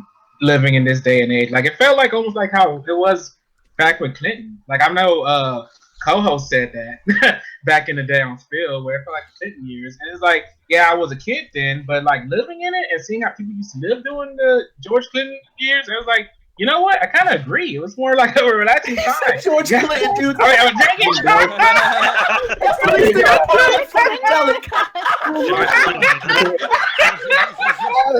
The one thing I bring up though, because this has been said twice today, probably more when I went to go pee. By the way, I'm back, and it was a great pee. I urinated quite well. And Congratulations. Thank you. I just want to thank everybody. I want to thank my mom. I want to thank God. Nick, I just want to bring this up real quick. Julia said it's 50-50. No one is perfect, especially presidents. Both Ganja and Ali are right. So Yeah, absolutely. But like people keep saying, like, well, I want it back to where the days of Bill Clinton, was great and everything. Here's the thing, man. Bill Clinton didn't have shit. Everybody else dealt with all the bullshit. Desert Storm happened with like George Bush, like the main George Bush, not George Bush Light. And then afterwards, yeah, I don't know. But then afterwards, man, like then the other George Bush had to deal with some shit, and then Barack Obama had to fix everyone else's fuck ups, and had to get us down from that $400 trillion fucking. What was that debt? Obama had to get us out of basically the Great Recession because I remember going into college in 2007 and then all of a sudden the economy crashed and I was like sitting in college like, fuck, what the fuck am I going to do when I graduate from school? Yeah, and you survived. Okay, I survived, but it took me 5 years out of college before I could even get anywhere. Let's put it that way. Yeah, and that's unfortunate. I mean, because college is one thing where, it's like, I don't want to share anybody who's succeeding in college and doing good things. I know, Allie, you do college. I know, whatever. But, like, for me, I don't even believe in college. Like, they're fucking, like, you're being robbed. You know what I mean? That's what I feel. But at the same time, though, I just got to say, it's like Bill Clinton, everyone gives him, like, hey, like, props Bill Clinton. That dude was lazy. He was fucking a little slow. Literally. He didn't do shit. And he was just lucky that he was in the greatest time of our generation. And, that's not his doing. That's just the people around him doing a great job and no one fucking with us. And people always say, what's that, Trent?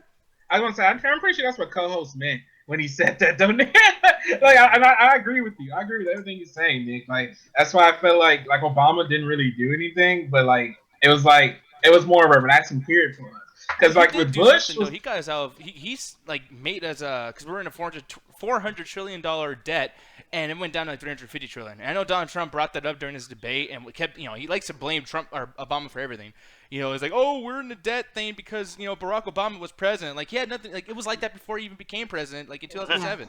So I don't know what the fuck Trump is. But the thing is, people don't remember that far back, and people are harping on the current fears. That's what they do, is they harp on the current fears, and people are too lazy to go do research. Exactly. I agree with you, Jenny, because people have been bringing up, like, hey, wait a minute, wasn't Obama supposed to take all the guns away? Because remember, that was the thing in the beginning? Yeah. And that never happened, so... Yeah, that's always the beginning things that people like to focus on. Just final points before we move on, because I know it's just like, oh, grown up, we're adulting. But Dejan, final points, man. You failed! No. He's speechless because he doesn't know what to say. No, that's how I feel. He was literally in the chat saying, get me in this conversation. I want to talk, man. I want to say something. I really want to say something about this, man. I want to say something. Did he freeze? I think his computer's fucking up, so let's not crucify him so much. I think he froze. Every 10 minutes. No, hey, everybody, let's say, hey, guys, since he's frozen, let's all take turns grabbing him by the pussy. My turn. Oh no. Well, Already then. wow. I guess why he's frozen. I guess. Why is Ganja going for his face? Oh my god. I You guess. gotta go from face and pussy, top down. Trey, what you was gonna say, buddy? I guess why he's frozen. I just want to bring this up. Did you guys see on Facebook where Trump not only quoted the Bane from The Dark Knight, he actually quoted the line from the B movie? No. What? Yes. Yeah. It was going all over Facebook. Quotes from those two movies, and he basically said almost the exact same lines. What was the one from The Dark Knight? It was the give the city back to the people. No, but like, Yeah. that's the thing that I like, man, we're trying too hard to make Donald Trump look bad. Like, let's focus on Mike Pence fucking, like, just ignoring Barack Obama when he was shaking and hugging everybody, and then Barack is sitting there clapping. Dude, the favorite one that I like is the one that you had showed me, Trey, the one where he was like, why does it look like Obama's about to go back into the spirit world after his last duel? That was my time is done here. I'm out. Yeah, man, the memes are great, but I mean, that's the thing, like, you know, that's the issue I have with this entire situation when I first even talked about this, was like, man, people don't take this shit seriously. Like, you should be over there scared, you should be shaking, you should be looking for shit, you should be like, what can I do to fucking blah, blah, blah, and it's like, nah, make a meme. No, that's the thing. Like, it's just like fear is not gonna help anything. It's just like, yeah, like sure, we could be afraid, but no, motherfucker, be aware, be alert. Don't be afraid, be alert. Like, start learning about shit. Get involved. Don't complain. So that's what I'm saying. Just take action. Yeah. I want to see Yeah. this, by the way, turn to an Expendables movie. An Expendables movie with former presidents? Fuck yeah, dude. And then have Bill Clinton come in as a bumbling idiot, like just with a George saxophone. Bush. Fuck yeah, America! Dude, did you see that George Bush thing when he was fucking around with that poncho and he's like, he's like a little baby, dude. He's fucking adorable. Always has been. Like, dude, I love George Bush's face of just complete, like, yeah, nothing is behind these eyes. I'm fucking just dirt. Like, I Like, love why am George I Bush. even here? Yeah. Yeah, he's so It's sad. good to know he No, hasn't changed. you know, we brought it down. I thought it'd be actually cool to actually bring up a fun community, not community question of the night about immortality in a genie. Oh, Mortal Kombat? Yes! Sure. No, but pretty much the question asks, if a genie grants you the immortality under the conditions you can only choose one possible but convoluted way you could be killed, what would be your immortality loophole? So yeah, one way that you could be killed if you had immortality. Just to let everybody think about the creative answer, I say I would go first. I would choose to be like Voldemort. I would have Horcruxes all around the fucking world and shit like that. And if like my soul would actually be in my favorite video games. So I would do. That would be fucking amazing. That you So have to Bioshock Infinite, Cuphead. Sonic. That's the easy one. Yeah, Top Splitters, Super Monkey Ball? Most of your games aren't in production anymore. We can kill you fast. Exactly. They're so rare that you have to find them anyway. So I think that'd probably be my or mortality. Good old pawn shop. We got halfway there. I always thought, okay, like we talk about Harry Potter earlier. Like I always thought that, and they never even go in depth in the movies or in the books. I think a little bit in the books, but I just always loved the Horcruxes or the Horcrux. Like that shit is awesome. You can split up your soul into different like objects. That's fucking cool. But it's painful. But it's cool. It is painful. You gotta like split up your soul. Yeah. Each time. The only bad thing about it is like you actually have to kill somebody. I think, right? Yeah, you do have to kill someone. You gotta kill someone. I like what Jordan put in the chat. You would die of ravioli by Michael. Oh, damn.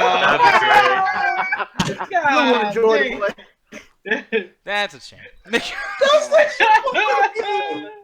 am so glad we asked this question just because of that response. That is fucking amazing. No, anybody else? Like if you was immortal, what would be? I think I would prefer my death to be by Harlem Shake. I think that would make a lot of sense. What? Wow. Wait, which Harlem Shake? Oh, I guess I'll have to do it. All right. Oh no, Nick is dead.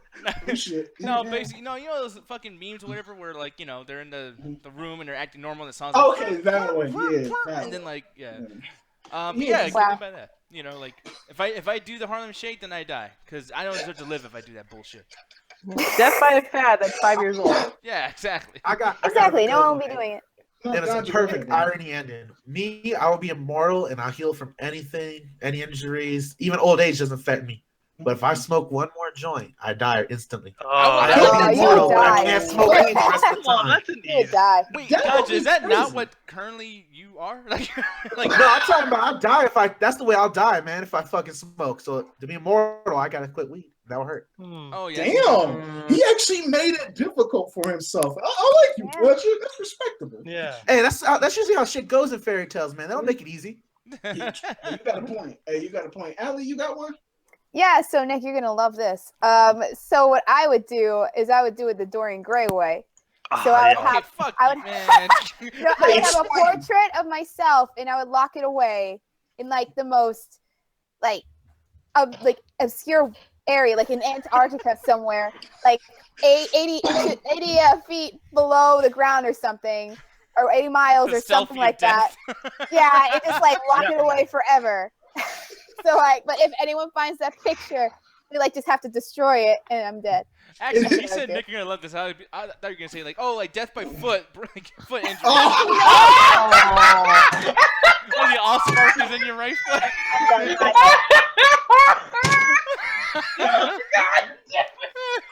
I'm gone.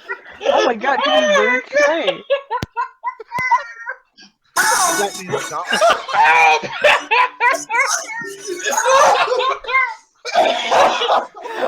my god!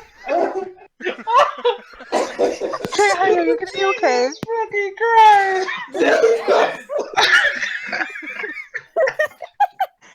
Oh man! Nice. Bro, I'm sorry. Man! Good night, everybody. And then you have midnight the Neko draw a little something like, I hope you feel better, meow. Oh man! No, actually, no. What they'll do, it'll be like the Terminator movie where like they hide Allie's foot inside the wall, and it comes out in this glass case. Okay. I thought Julie in the chat was making a joke. I thought she would say, I would die by my chair falling over. So watch the watch out. The chair. All I know is Break like my foot. one last chip, and it must be destroyed also. Oh, shit. No, what about you? Julian, I see you, buddy. I see you. You fucking sexy. No, but Alan, I want to go to you next. What would be your convoluted way? You know what? Let Julian go because I've been racking my head over something, and I really have no idea. What Your turn, Julian. Oh man. I would have me reading this question kill me. I don't fucking know what you're asking me. You'd have some. Okay, Julian, you bullshit ass motherfucker, the most creative person I know in the double toasted community, and you can't come up with something. We literally talked about the anatomy of the fucking cars from Pixar, and this motherfucker can't answer this question. Fuck you, man. Why is he looking at the fart? What the No, I think it's webcam just froze. No, we literally talked about that shit for 2 hours. Can the cars from Pixar have a baby? Like, he was just making up shit at the top of his head. But in his defense, I really do think they should have like like a whole birth thing in the Cars universe. I think that would Yeah, be a lot how of does fun. that happen? Where's the I'm actually kind of curious. Jordan said Julian lived by fairy. No, actually, in Alan too, dude. I would do yours. Can I do yours? Can I give you an idea? Go ahead, Mac. Alan would blow himself up. My idea is you. Oh, that is fucking wrong. Fuck you, man. You die, man. Someone would just take all your money away and you just drop dead. No, Julian's death would be by his shitty internet. But Damn. Alan, no, yours, dude. Like I would do this shit like the Crow style. Like, they kill the bird, like they kill you. Yeah, you know what? The bird is immortal as well, but nobody knows that. So okay, yeah, you know what? I like that. And if somehow the bird dies, like you go with it. Like you. No, Anthony, it's like my familiar. You know, like I'm like immortal. No, you can't destroy me, but if you destroy the familiar, you kill the person. So I was thinking like almost like a Horcrux, like at the end of Deathly Hallows. In order to kill Voldemort, you have to kill the snake. So yeah, the snake was one of the Horcruxes. Yeah, is it Horcrux? Horcrux? It's Horcrux. There's an R in it, not two O's. Okay. Raheem. Yo, what's up? How the fuck are you doing, man? I'm doing Raheem good, man. So I'm Madrid. coming late to the conversation about the whole Trump thing. Yeah, go ahead. Yeah. Oh wait, you what's said that Trump? thing? Wait, did you say Trump? Yeah, Oh man. no, I was fuck like, that shit. No. I was like, this guy is a fucking idiot. Are you comparing Obama's inauguration to his inauguration and how big the crowd size was? And then he was like starting to say, oh, this crowd size was on the level of Obama's, if not bigger. Like, motherfucker, do you not see the damn New York Times newspaper yesterday? Well, he doesn't give a fuck because he's too busy worried about whatever the hell he's planning on doing. Yeah. Idiot, man. No, That's only because Donald Trump didn't learn the most important lesson I learned early. You can never be bigger than a black man. All right. And on that note, and Nick, on that note, it is time for Flix and Chill. Sweetie. Yes, it's time for Flex and Chill. Boom! I stole that from Netflix. I did it, and I'm gonna wait with that shit. Jesus, Anthony. You looking at is that water or is that vodka? No, it's water. Just water. It's just water. It's water. Sure. It's water. But you really think I could down vodka like that? That would be very unhealthy. It would explain why you fall out of your chair. No, I was concerned. Yeah. No, No, but, man. Flex and that's Chill, insane. Anthony. I know you've been watching shit, brother. What you been watching on any kind of streaming devices? Ooh, you know what? What We the? actually have. Oh shit! What? He's in What his the fuck? jersey, bro. He's on Flex and Chill mode. Yes. Oh shit! What the fuck? What are you Yeah, he's got a red shirt for the special occasion. Thank you, Alan. No, Yeah, actually, what you did is break the press start illusion. and check the second alternate costume. That's cool. Like, Is he red? No, I'm like it's the original Mortal Kombat, with Scorpion, Sub-Zero, Rain, where it's just the same character, but 6 or 7 different colors. Oh, Alan, I think a newcomer has challenged you, bro. I see fucking Julian with the red jacket of pimpness. Yeah. And actually, just to bring it up, just to give people a heads up, because I know a lot of people don't watch TV and movies. So we actually have a mixture tonight. Well, it's going to be Flix and Chill / What Tickled Your Fancy. So if you didn't watch anything, or you already told us about it, and there's something else in the news that actually caught your attention, like a special YouTube video or article or something else, this would be the perfect time to bring that up as well. To just be like, hey, I found this cool YouTube channel. Maybe you guys should check it out. But on that note, just tell you guys what I'm watching, because I've just been watching a lot of movies to catch up with the Oscar season, just to know what the fuck is going to be going on for those awards and stuff like that. But Alan, thanks to Alan, I actually been watching Young Justice. And I actually been watching that a lot. Thanks to Alan, I just want to thank you publicly. Thank you. This show is really fucking good, people. Like, if you haven't watched it, what the fuck, dude? Like, because I was late as hell, because I thought it wasn't gonna be as good as Justice League Unlimited or the first Injustice, or the first Justice League stories, or the Superman animated series. But no, it's the same quality, if not in some cases. And I know Alan would love me here to say this, it is somewhat better. Because it's this episode where, because he loved this one episode, Alan, with Shazam or Captain Marvel, and what they do with him is actually really fucking cool. So I would say really watch the episode just to get prepared, because they're doing a whole season 3 on Netflix, which is going to be this year, right? Isn't it this year? I believe so. Yeah, so I would say watch it. If you haven't watched it, please watch it. It's really fucking good. And the other movie I watched was actually old, but I just wanted to watch it because I was just really, really curious, and I finally got around to it. But Dear White People was actually. I did put white people on the screen. I know. I did put but Dear White People. And after watching this movie, I'm just like, huh? I guess. Wait, what? I mean, you didn't like it? The message is like at the end, and it's like, I mean, you're woke, man. You fucking know that there's morons doing this shit, but like the ending is supposed to be surprising, and it's not.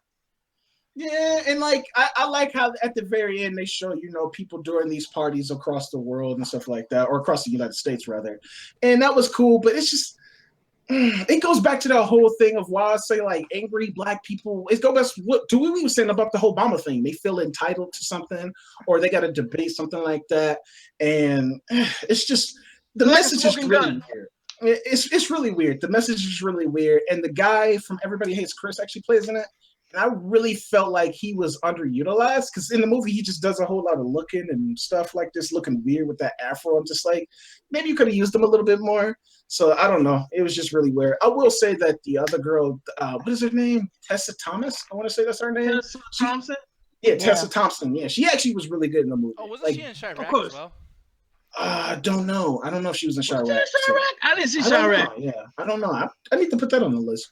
But yeah, she was actually really good in the movie, and the other actors was actually really good. And it was actually a lot of laugh out loud moments that made me laugh and chuckle and stuff like that. But I would like to watch this movie with actually like some of our Caucasian friends. Like if I brought like Jenny or Adrian over, I would be uncomfortable the entire time. I have seen that movie though, so it is. Well, she's black as fuck, so she don't count. Yeah, Jenny is black as fuck. So yeah. Also, there is a Dear White People series coming out on Netflix. Apparently, Okay, fuck that, dude. You know what? Oh my god, really? What's wrong with that? That sounds all right. No, what's wrong with that, Julian, is that if we made a Dear Black People, then it'd Shut be the fuck up, uproar. Nick. Damn. Whoa. I already have it. It's Wow. called Blackish or whatever. I'm giving you 2 strikes for that one. You do that shit again, and I'm gonna tell your ass off in front of fucking everybody. I'm telling you right now. I don't give a fuck if I shut everyone down right now. Like, I don't give a fuck. I will tell you the fuck off, bro.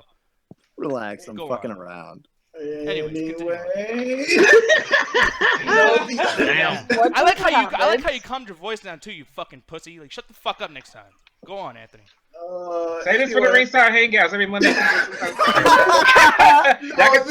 I'll put you on a tag team match, all right? The last one I actually checked out was actually a really, really old classic movie that I wanted to see because the sequel's actually coming out this summer. But Blade Runner.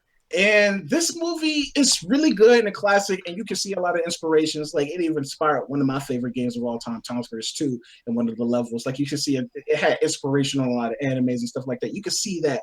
But at the same time, it kind of is like what I say about the old Star Wars movies. They're good movies. They're great. They're classics. But they suffer from a lot of older movies. They have bad pacing issues. And in that sense, they didn't age too well. Because this movie really has weird pacing to me. Maybe it's just me. And I actually watched the final cut of it, where everybody recommends, watching the final cut version, where they had like some other scenes to add. And the only part I will say is the other actor. What is his name? He plays Roy. I can't remember the actor's name, but yeah, he's awesome in the movie. Harrison Ford really doesn't do much in the movie. He kind of just looks around and just grunts and stuff like that. He really doesn't have a lot of dialogue. So the same way I grunt when I take a shit in the toilet seat. No, I'm just joking. Yes. What? Yes. What? No, but yeah, Blade Runner.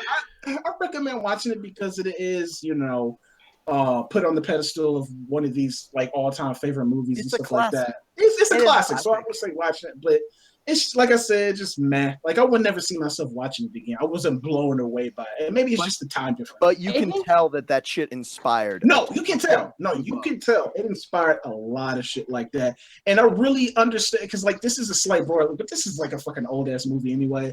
But at the end, it's always debated if Harrison Ford's character is what they call him, a replicant or not. Like if he's a robot or whatever. Say that.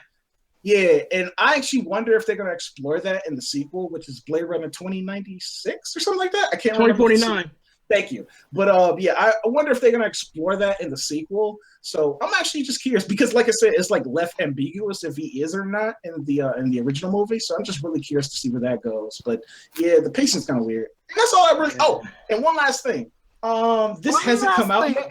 One more thing. No, but it's also I've been watching this thing, a Toasty. We were talking about the ringside hangout and stuff like that, and we have a person on there called Hovik. He's one of our co-stars on the ringside hangout that you should check out every Monday and Tuesday. But he did a short film called "I'm Sorry," and I normally wouldn't recommend this or stuff like that because a lot of fan films are kind of shitty. No offense, Julian. No, but I would really recommend checking out I'm Sorry, because this actually it's a really short video. It only takes like 5 to maybe like 6 minutes. And by the end of it, you're like, damn, that was really heart-wrenching and stuff like that. So I really recommend checking it out. I will probably post the link in the chat if you're curious. And he actually posted it on Facebook too. So just look up the name Hovik. And he has a weird-ass last name, Jarkezian or something like that. So just, it's one of my favorite last names of the community. So just look it up. And I really recommend checking out his fan film. It's really good. So. Yeah, no, and yeah, by the way, too, like, I guess you can vote, like, once a day, every day until Tuesday, I believe it is. So, yeah, man, definitely. Yeah, until Tuesday. I'll really say this. And one quick mention. Necropar, the anime just came out. No. No. Damn, he's like, goal! Like a fucking sucker. This is your fault, Anthony. I blame They you. just made his porn live action, Nick. I mean, You made his fantasy live action. Yes. But Ganja, how about you, man? The only thing I really watched that I enjoyed this week, and again, I can't believe I got on Anthony about it for 2 seconds ago, but it's some anime bullshit that they show me. It's great. called I don't know how to pronounce the Japanese word, and I'm not gonna even fucking try. It's called the world where dirty jokes do not exist, and it's basically where the government is clamping down on dirty sense of humor, basically pornographic material, anything they seem as obscene and just not good for family values stuff. And basically, what these two are basically sexual terrorists in that best term I could come up with, and they basically hand out porn to everybody that's above age, and they constantly make dirty jokes any chance they do on a grand scale, just as a way to say fuck it to the character. And I fell in love with that female character because she's like the female personification of myself. She makes all the worst dirty jokes. Nick, I know you hate my dirty jokes, dude. Do not watch this anime because you'll shoot yourself at the end of it. Jeez. Yeah, no, I mean, I don't know. I don't mind dirty jokes. I mean, I was into Kevin Smith movies and shit like that, so I'm used to it. But like in the anime style, I just feel like just that animation. Yeah, but this, you know how sometimes I make those jokes like you're like, damn, did you really have to say that? This whole series is that, dude. No, I saw a part where she's literally having a lipstick and the holder like go like they're fucking so obviously it's a little extreme. Yo, it's fucking awesome. He said he binge watched the entire series, and then dude, one night binge watched the entire series. I watched the whole series in one fucking night, dude. I had to go to work afterwards. It sucked. Dude, after we were watching in the anime night, you kept watching it? Yeah, I couldn't stop myself, dude. I was so hooked to it. No, 90 said a good point because this is like that anime is kind of like a gateway to know just like a girl. Okay, like if picture this. If a girl likes that anime, you already know she's down for fucking whatever. Yeah, she's like anything. So it's kind of cool. And I actually want to hand this over to Alan because he reminded me of a movie we actually watched too. Alan, Yeah. So Anthony calls me up and says, "Oh, we want to check out some movies." So we sit down and watch this movie called Enemy. And he's like, "Oh, it has Jake Gyllenhaal." I'm like, "Oh, I like Jake Gyllenhaal." I thought. So we watched the movie and we're almost silent the entire way through because like he's just doing stuff and stuff happens and he has no reaction to anything that's going on. But then it flips the script and he's somebody else. And the whole movie's trying to be like, is it a doppelganger? Is it his twin? Tyler Durden from Fight Club kind of thing? Yeah. Dude, that is literally. I'm telling you the plot of this fucking movie because the movie's a goddamn pile of shit. It's literally the end of Fight Club. Is the ending of this movie? It turns out he was just crazy. But the thing is, they're putting all this weird imagery in there, like spiders just show up randomly, out of no explanation. Like one scene, it goes from his mother and then cuts to a giant spider walking through Toronto. And no explanation of this. Yeah, is this a David Lynch movie? No, me and Alan joked.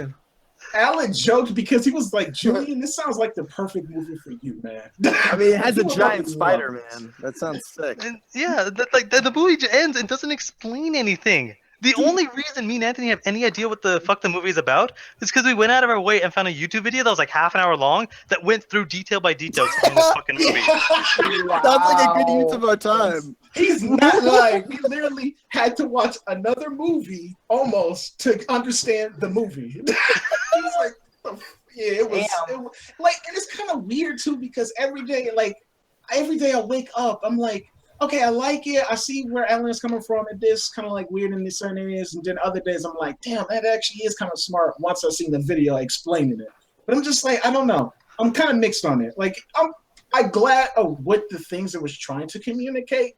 I just don't think it did it well. So yeah. It's really good. But on to like better things that I actually spent my time with. I decided to finally. I know it's years late, but I decided to just sit down and watch all the cutscenes for Injustice, like Gods Among Us. Yeah, because I'm not gonna sit there and play through the story mode. Because when I played the game the first time, I didn't really enjoy it. So I figured I'll just go through and watch the cutscenes, and it was about 2 hours. So I'm like, that counts as something. Yeah. I see why everyone likes it now. It's really, really well done. And holy shit, did Batman v Superman rip off everything from this fucking thing and ruin it. I don't know about ruin it, but it was basically like parts of the movie was a live action Injustice, And I think the scenes in Batman v Superman that had essentially the shit they ripped off there was really well done. But yeah, it's great. To me, it's like up there with the DC animated movies of you nailed the characters, you got everything going, everything makes sense. There's a really good plot from start to finish about an evil version of Superman. Like this video game starts off with Superman saying "fuck it" and murdering the Joker. As soon as he's there, I'm like, I'm good. Yeah. This is exactly what I want. Murder the fucking villain sometimes. The one thing too is like I don't blame you for just watching the cutscenes because the game, like, I mean, it's a good game. I mean, I recommend this game definitely to anybody, especially because Injustice 2 is coming out. So if I were you, I'd go sharpen my fucking skills. But like, oh, what's up? No, I just want to side note, fuck Injustice 2 because they being secretive about the secret characters and shit. Al, you tell him. Al, John is at. No, you gotta pay almost $100 fucking dollars to get like this Ultimate Edition to get 9 scheduled DLC characters. Fuck that game. Okay. Wait, is that for real? That's for real. That's So fucking you're for saying real. it's a modern game? It's a modern game because people like you, Julian, accept this bullshit. No, don't It's even not that I respond at this point. Not my fault. I'm just here for the story. Yeah. I mean, who bought Call of Duty? Yeah. Well, I'm Julian, sick of Call of I'm telling Duty. you close, brother. Anyway, fucking, yeah, dude, like the cutscenes, Alan, I do not blame you, dude. Like that's most of the games that come out nowadays, anyways. The cutscenes are so fucking good because they treat it like a movie. That like Last of Us, dude. Like I didn't actually beat that game, but I've watched like the whole like game in the fucking cutscenes. It's amazing. Same with Walking Dead as well. Yeah. I love those games, and I didn't even play them. Like I barely played them, so. Yeah, one of those situations. Yeah, that's actually cool. Because I had told Marcus Kilgore in the chat too during the high school because I asked one of the Toasties, is Injustice 1 good because he never played it. I'm just like, if you're a fan of fighting games, take it or leave it. But if you're a fan of fighting games, you get the story as well. But I would just say watch the story. But Allie, I want to get on you really quick. Flix N Chill. Like, have you been watching anything? Hulu, Netflix, anything? Yeah. So I found a movie on Netflix called Colonia, and it stars Emma Watson and Daniel Bruhl. So Zemo from what is it? Civil War, the villain from Civil War. December 16, 1991. This movie takes place in the 70s, and it's during the Chilean military coup that happened, and it's actually based on real events of when they actually had a real cult called the Colonia Dignidad. So it's led by a German preacher, Paul Schaefer, and it just follows the story of where Daniel Bruhl's character, he's one of the big people like against the Chilean coup, and he's taken, and Emma Watson plays his girlfriend, and she vows to go and get him back, whereas like everyone who was with him before is like, yeah, sorry, once he's in this place you don't really get out. So she goes in and she infiltrates this cult just to get him out, and it's actually pretty good. I thought that like all the acting across the board was really good. I was really impressed by Emma Watson, especially after Harry Potter, and she's really grown so much, I think, with her acting chops. And like it's just a really nice small movie. Like though I feel like it has a lot of production value. You know, it doesn't feel cheap in any way. And like at the end, I had like an Argo vibe from it when they're trying to escape the country, and I'm just like on the edge of my seat, hoping that they get out okay. And it was really interesting story. A part of history I had no idea about, and it actually made me like research a little bit afterwards to see like what the heck happened during this time. So I feel like it's kind of gets people more informed about some parts of history that's not as much talked about. So yeah, I really enjoyed that. And then right now I'm watching as well it's a Spanish drama. This is more like Korean drama type stuff. Like it's actually better. I think it's better quality. But this one's called The Time in Between. And it is, as I said, it's yeah, she's very pretty. So it's a Spanish show, and it's set in like 1930s, and it's about this woman. She follows her lover to Morocco, and she ends up getting into debt over something that happens, and so she's forced to stay where she is. Whereas at that time, her mother's still in Spain, and there is this whole war breaking out, so she really wants to get her mother out of the country.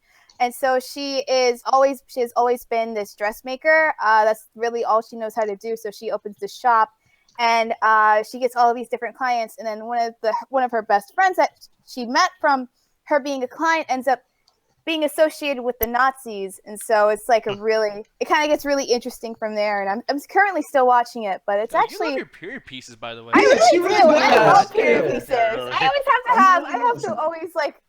I don't know. There's just something about period pieces. I just love it because it's just. So You want to different go from back our world to that time, today. that era. I don't want to go back to that time because I'm black.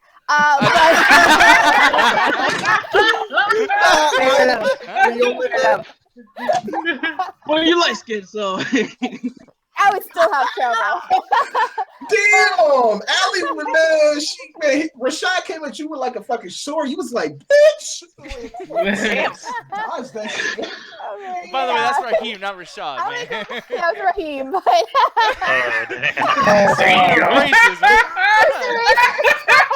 That's all right, Anthony. I mix up our black people.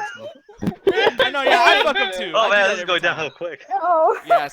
And by the way, with that, I'm sorry, Rashad and Ruthless. You guys do sound different. You guys are very different people. I apologize. But yes.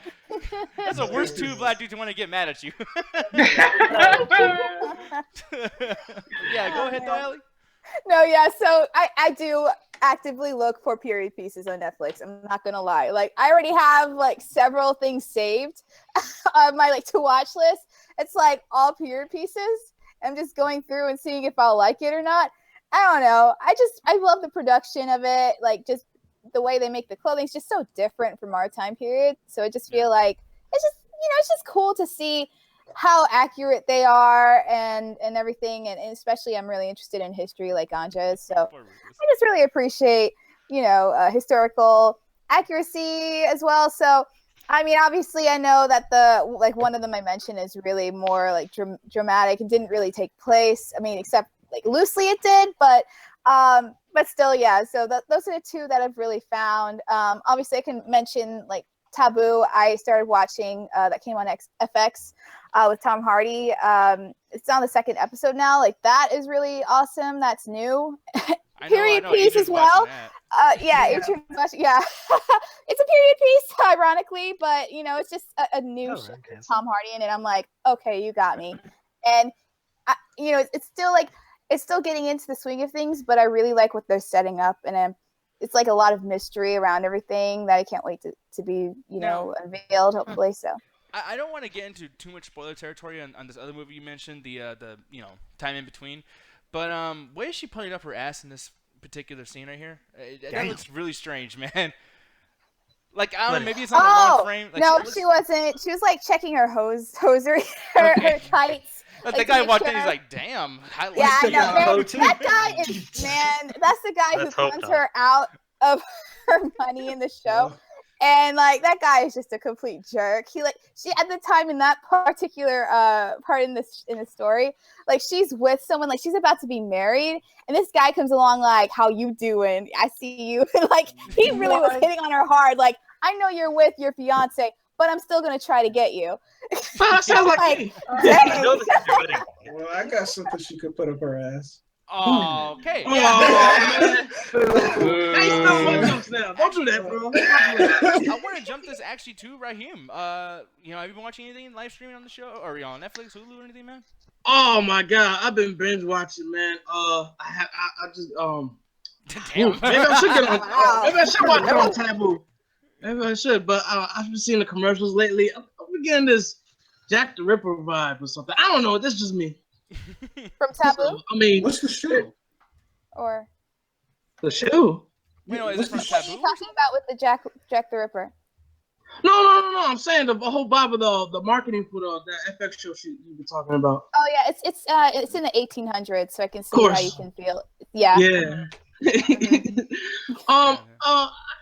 Maybe I should sign up for a subscription for Amazon, because I know they've been marketing this show with Bryan Cranston and that dude that was in the first Ted movie, that creepy dude. Oh, that actor. Yeah, Sneaky Pete. One too. Yeah, I may check that out. Yeah, Amazon Instant Video is doing good right now, dude. Like, man, Hulu, not so much. Hulu is trying to get like in that nostalgia thing. Like, hey, like you guys like this shit. You like Seinfeld. You like old movies, horror movies, action movies, etc. They're doing that. Yeah. No, yeah. Hulu has that one show I want to check out. It's got like a date 11/23/96. Yeah, that's the one with James Franco, right? Yeah, that's the based one. on the Stephen King novel. Apparently, it's really good. It's a Produced really by good J.J. series. There's a show based on a Stephen King novel that's good. Oh shit! No, hey, the Dark Tower series is supposed to be happening, and Idris Elba is gonna be starring. I cannot wait for that shit. But that's a movie too, so that's coming out this summer. Yeah, I these actually are different wanna, TV shows. I mean, yeah. I actually want to hand it to Trey because this is actually give him the time to actually talk about it. But he actually been watching a cartoon called Star versus the Forces of Evil. So, Oh man, yeah. I wasn't gonna bring that up, but yeah, that cartoon's pretty awesome. Because I've been trying to find something else other than Steven Universe. Because I have a friend, Nina. She was on the show before. Me and her normally watch Steven Universe, so I was like, I need to find a show I can watch by myself. So one day I was getting my car fixed, and I was hanging out with my little cousin, and he was watching Star versus the Forces of Evil, and I was just like, man, I don't know about this. But as the show went on, man, it's pretty hilarious. Like the female in the show, she's like a princess from another world, whatever, and she's causing like a lot of trouble and stuff, and they send her away to Earth pretty much because she's causing trouble on her world. So now she's coming to Earth so she can actually learn how to use her powers, and that's where the story pretty much is. And I freaking love this show. It's hilarious. It doesn't Would you recommend this show to me, Trey? No. That's probably too fucking weird, man. Man, like, I wish you never watched Steven Universe. Yeah, fuck that. Gary,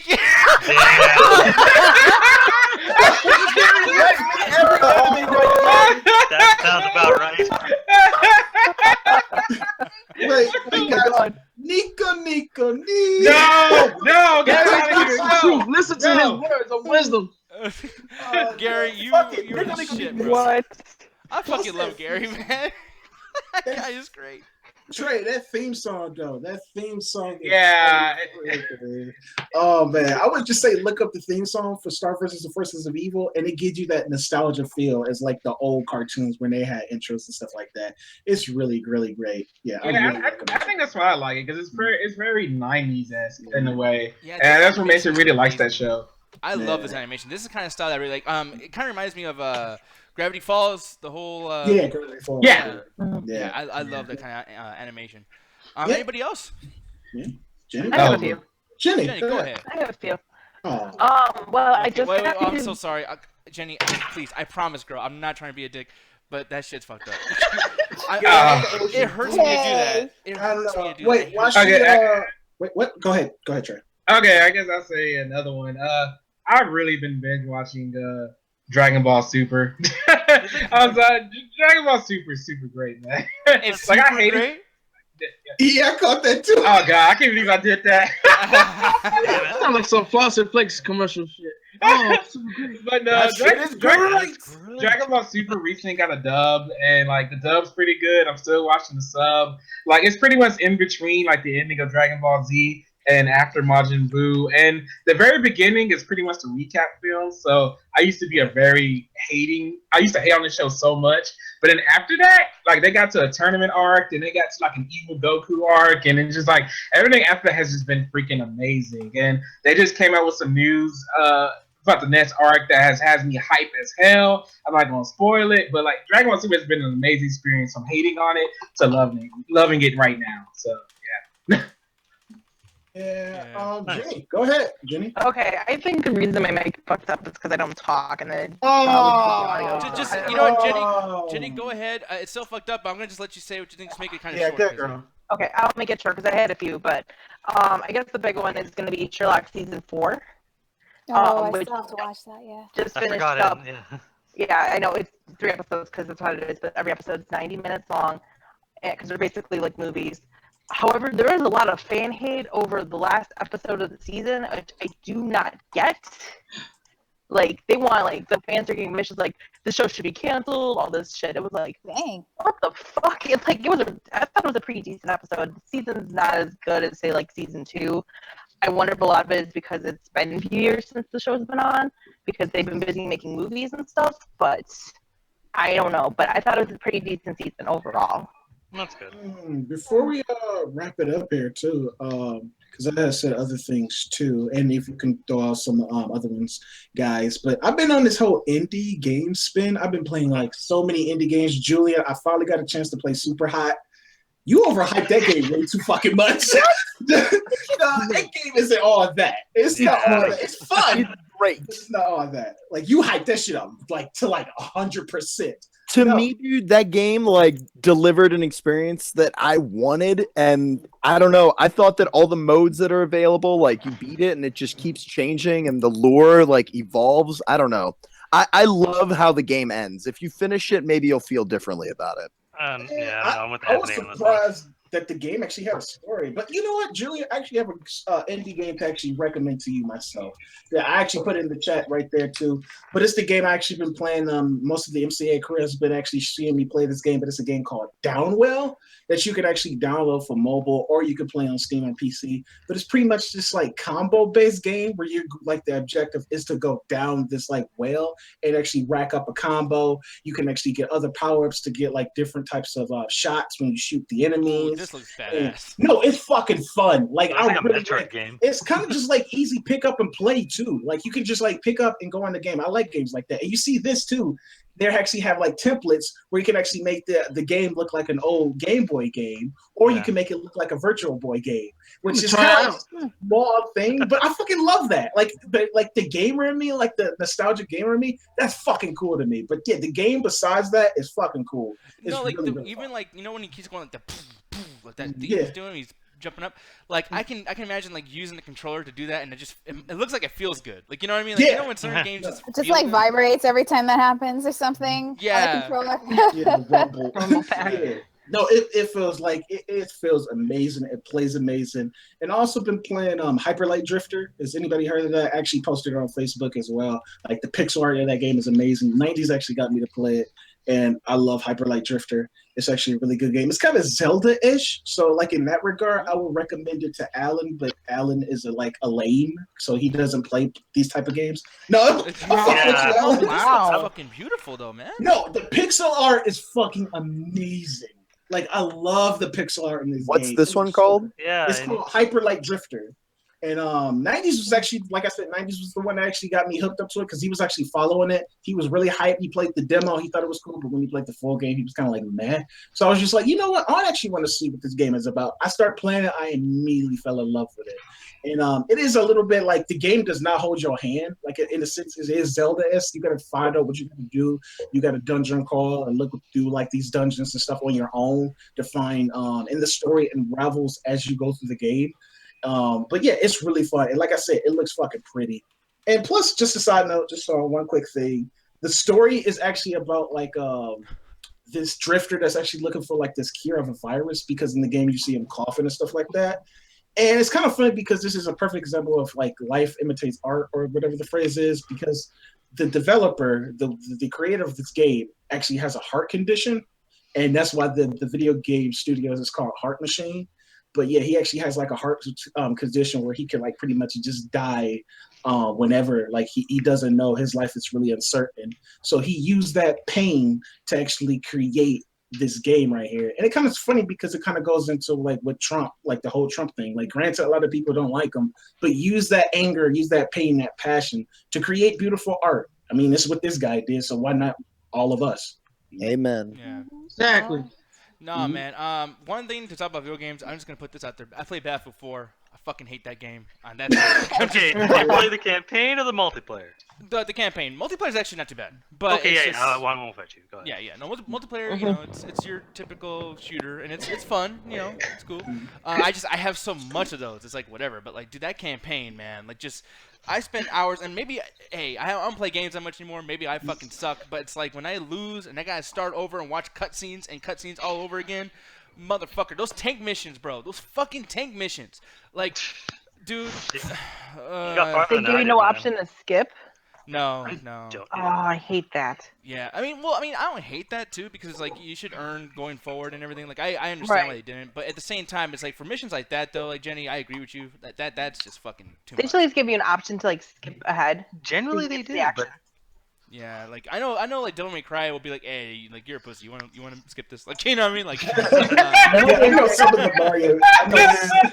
We know you can't play you know my argument. but we really want you to experience the story. So just skip the button right here. Yeah, same with GTA 5 does that too and shit. And like, I actually like the way GTA 5 does it because it's like, yeah, we're not gonna give you no money. Like, you don't pass go. You don't collect $200 fucking dollars. Do you want to move on? Like, I love how GTA 5 does that shit. And GTA 5 makes it where the storyline and the talking and everything is so interesting that I want to do it again. I'm like, I don't care if I play it twice. Like, I love the dialogue and Trevor flipping out and Michael being an asshole. And well, I'll relate to Trevor, so that's kind of scary right here. Yeah, exactly.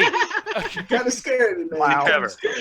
Oh, man. Are you friends with a juggalo or something? Oh no! Are you waiting? What? On that note, man, I think. Wait. Can I mention because I don't know if you guys mentioned this, but for the Flix and Chill thing, like I've only been watching honestly like things I love. Like I watched Fury Road again, and I watched Civil War, and surprise, they were fucking amazing. But I wanted to know if you guys, because talking about Netflix, did you guys hear about this new Netflix movie coming out that they picked up from Sundance? Oh, The Discovery? The Discovery. Yes.